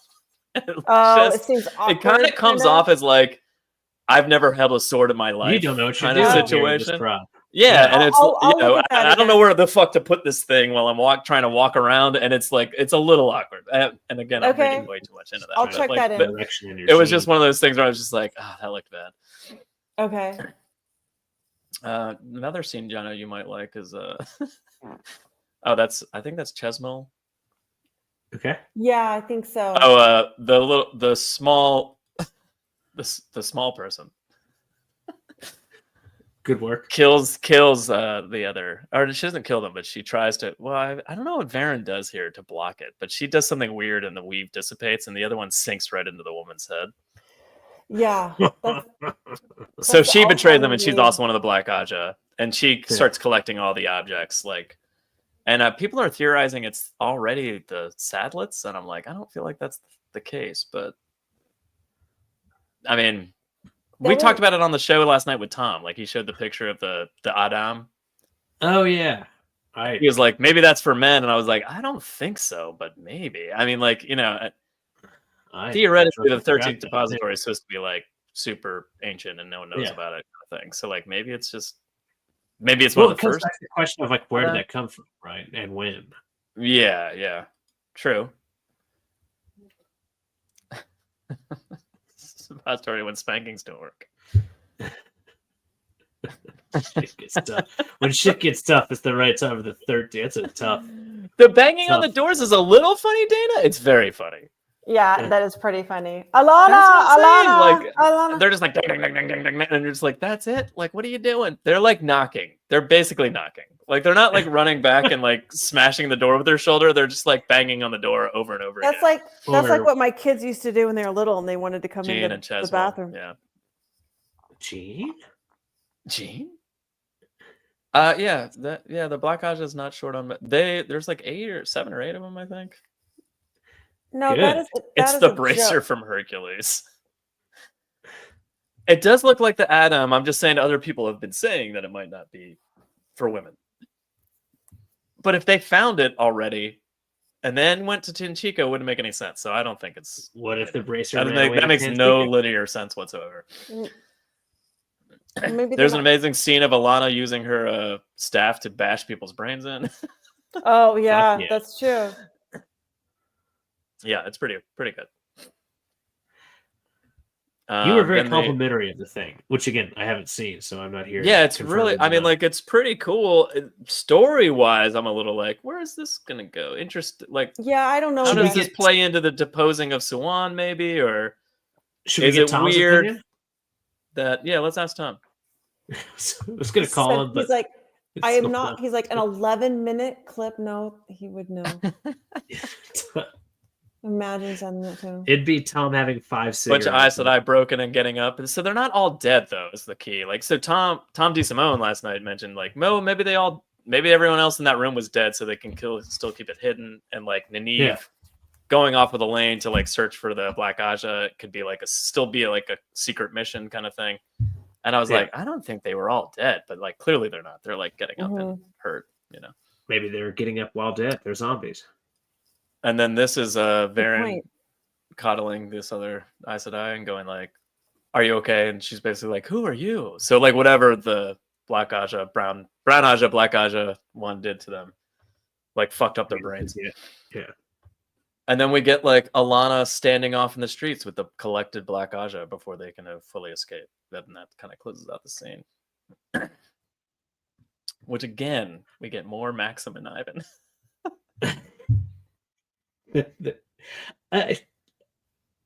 Someday I'll try to put my frustration. 10, not including Varen. Was there 10? Yeah, okay.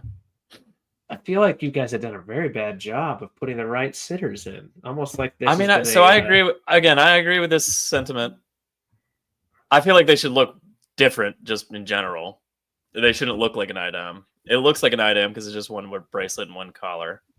So I don't know, anyway. And it would also, it would make no sense for them to get it and then go to Tanchico after that. But Dana is doing the cardinal error of assuming the source material is relevant. Oh, Joya is out. Oh, okay. But that being said, I have no idea what the fuck to. I haven't seen this shit. Well, maybe they stole the ter'angreal from the hall instead of it being in Tanchico. They went to Tanchico. Doesn't make sense. We're talking about the show. Yeah. Maybe they just go there because Leandrin's got family or some shit. They can hide out, or she can hide out in the Panarch's palace. Why? And she does have family. You know. Oh my god, you're right. They could fucking do that anyway. Well, a lot of people. So another. So instead of searching to try to get the objects, they'll already have. There are 2 bracelets, and the collar and the domination bands is only one. You know, like it's not all there, kind of thing. Yeah. Oh, okay. Who said that? Wait. Yeah. It's 1/2 or 1/3 of the sad bracelets. The collar / other bracer is in Tanchico, but the collar was there, so that I guess it would just be the other bracer. If that's the case, which is possible, they might be like, we have part of it, we need to go somewhere to get the rest of it. But like, I don't know. Based on what we saw, it doesn't seem like that's the case. But Well, I mean, to a certain extent, that's happens with the half the female statue for the Turing Grail for the Choten Cow is there. Mhm. And there's always been the question of could you put them together? Yeah. So why not just take that one step further and just switch the Choten Cow for the Ad-M? That being said, I still don't love it. The idea of kind of having it piecemeal like that. But There's some other pretty cool objects that they kind of focus on for a second that I didn't grab screen grabs of, but like, you know, and butt plugs. we can analyze it when it actually is in the show, and we can talk about it longer. Yeah. But it looks pretty fun. And the scene was well done. Again, it's definitely like off book still, but like it's just not done badly. You know, I don't know. Yeah. I was excited. Well, I find it. myself mildly fun. intrigued, and I'm happy to be there. I also can't wait The to collar call wasn't Tom. there. That was a stand. Okay, maybe I'm wrong. You're often wrong. Anyway, so that's the gore was fun. yeah. The The fighting redstone and doorway? yeah. Was the redstone doorway in there? I didn't see that. It's not God damn. it's not where we would know to look for it. So it's probably in some hidden spot. Are we going to have Right. this fight in the tower and then the breaking of the tower? I think this is going to be the set. It's very possible that this in my becomes the fight, This is the especially because breaking. kicking out the red sitters, it seems like It's this just could lead reverse of directly what into happened. the next thing. Yeah. Well, do you Yeah. think that they stilled Swan when they hit her? They all got together and they like blasted her and she went flying back. Do you No, think they that stilled smacked her. Like one of them picked up like rock, like a big pillar, like Uh-huh. part of the pillar that crushed Nynaeve. Yeah. They picked up a big rock and smacked Swan. So they were like standing over her and healing her. Uh-huh. And Oh, then okay. then that like blast happened that knocked everyone backwards. But I don't think that Because was I thought they were I linked. don't think that was like a stilling move. But they weren't 12. Oh, I don't know if they have this. Do they do the same kind of numbers and stuff in the show? I don't know. I don't think so. So I don't know. I was just kind of when I saw that I was like, oh, maybe they are just combining all. They're just gonna Oh, yeah. make this Red it. Maybe doorway they is in the stilled her. background. Yes, I had both snakes and foxes on the door. Wow. How did I Okay. miss that? In the background of where? In the 13th suppository. Oh, it was hidden in there. Okay. Yeah, apparently. All right. Maybe after all that destruction, Matt goes in there. And then they go to Entain Chico and he goes in another one? Is that what's going to happen? Why do we we'll make see. we'll see next time on next time on the show. So that's tWoTcast this week. If you have any comments or questions, so do we.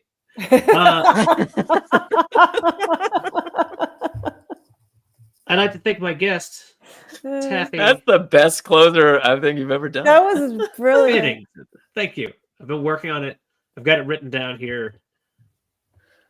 No, tWoTcast theme song brought to you by the one and only Taffy Bennington, everybody. Yay! It's the Leaf Boys. Well, it's probably You know, just they're one. around. They're around. Oh. Join thanks us for next having episode me. for more Wheel of Time covering the Shadow Rising Part 15, chapters 54 through 56. We finally caught up on the chapters. Woo! We can finally get back on track. The real Tom would never have gone that song. That is true. That's true. Yeah, the real Jono almost didn't too. If you Yeah, have you comments or made it. questions, go to MySpace. MySpace.com is the new Twitter of time. Perfect. Go to MySpace.com/tWoTcast. Join us, be our friends. Go to MySpace.com/SingWithTaffy. Join our other friend. Join the only two people still on MySpace. I love how Janet she put up to go to MySpace. Like it's so perfect. That's our plug. That's the only plug that you guys have. It's so dumb. Oh man. Hit like and subscribe, of course. On our yeah. MySpace as well as here. Yeah. Jono, you're gonna say No. the last Oh, part? I'm Jono. Say goodnight. Say goodnight, Kevin. That's not right. Say goodnight, Yoey. Good night, Jono. Night. Good night, Taffy. Night. Keep Good the night, change, audience. you filthy animals.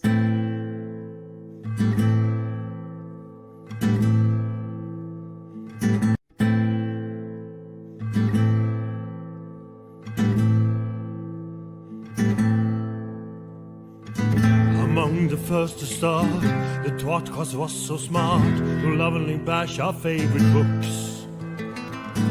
But that was long ago, and now they've grown the show, and now they got us in their hooks. Don't throw coins to these bastards, they need bars of gold at least. Someone please keep them afloat. Now let's listen as they once again ramble through a book. Let's get the fucking quote.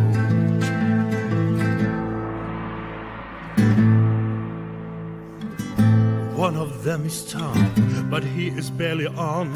Sometimes he calls into the show. Another one is Jono. Is he their joker? Oh no. And Joe, is he the stupid one? Welcome to the tWoTcast. We will share our love for books and all our hate in every episode. We'll entertain you, make you laugh so hard you barely can stand up. That is the tWoTcast code.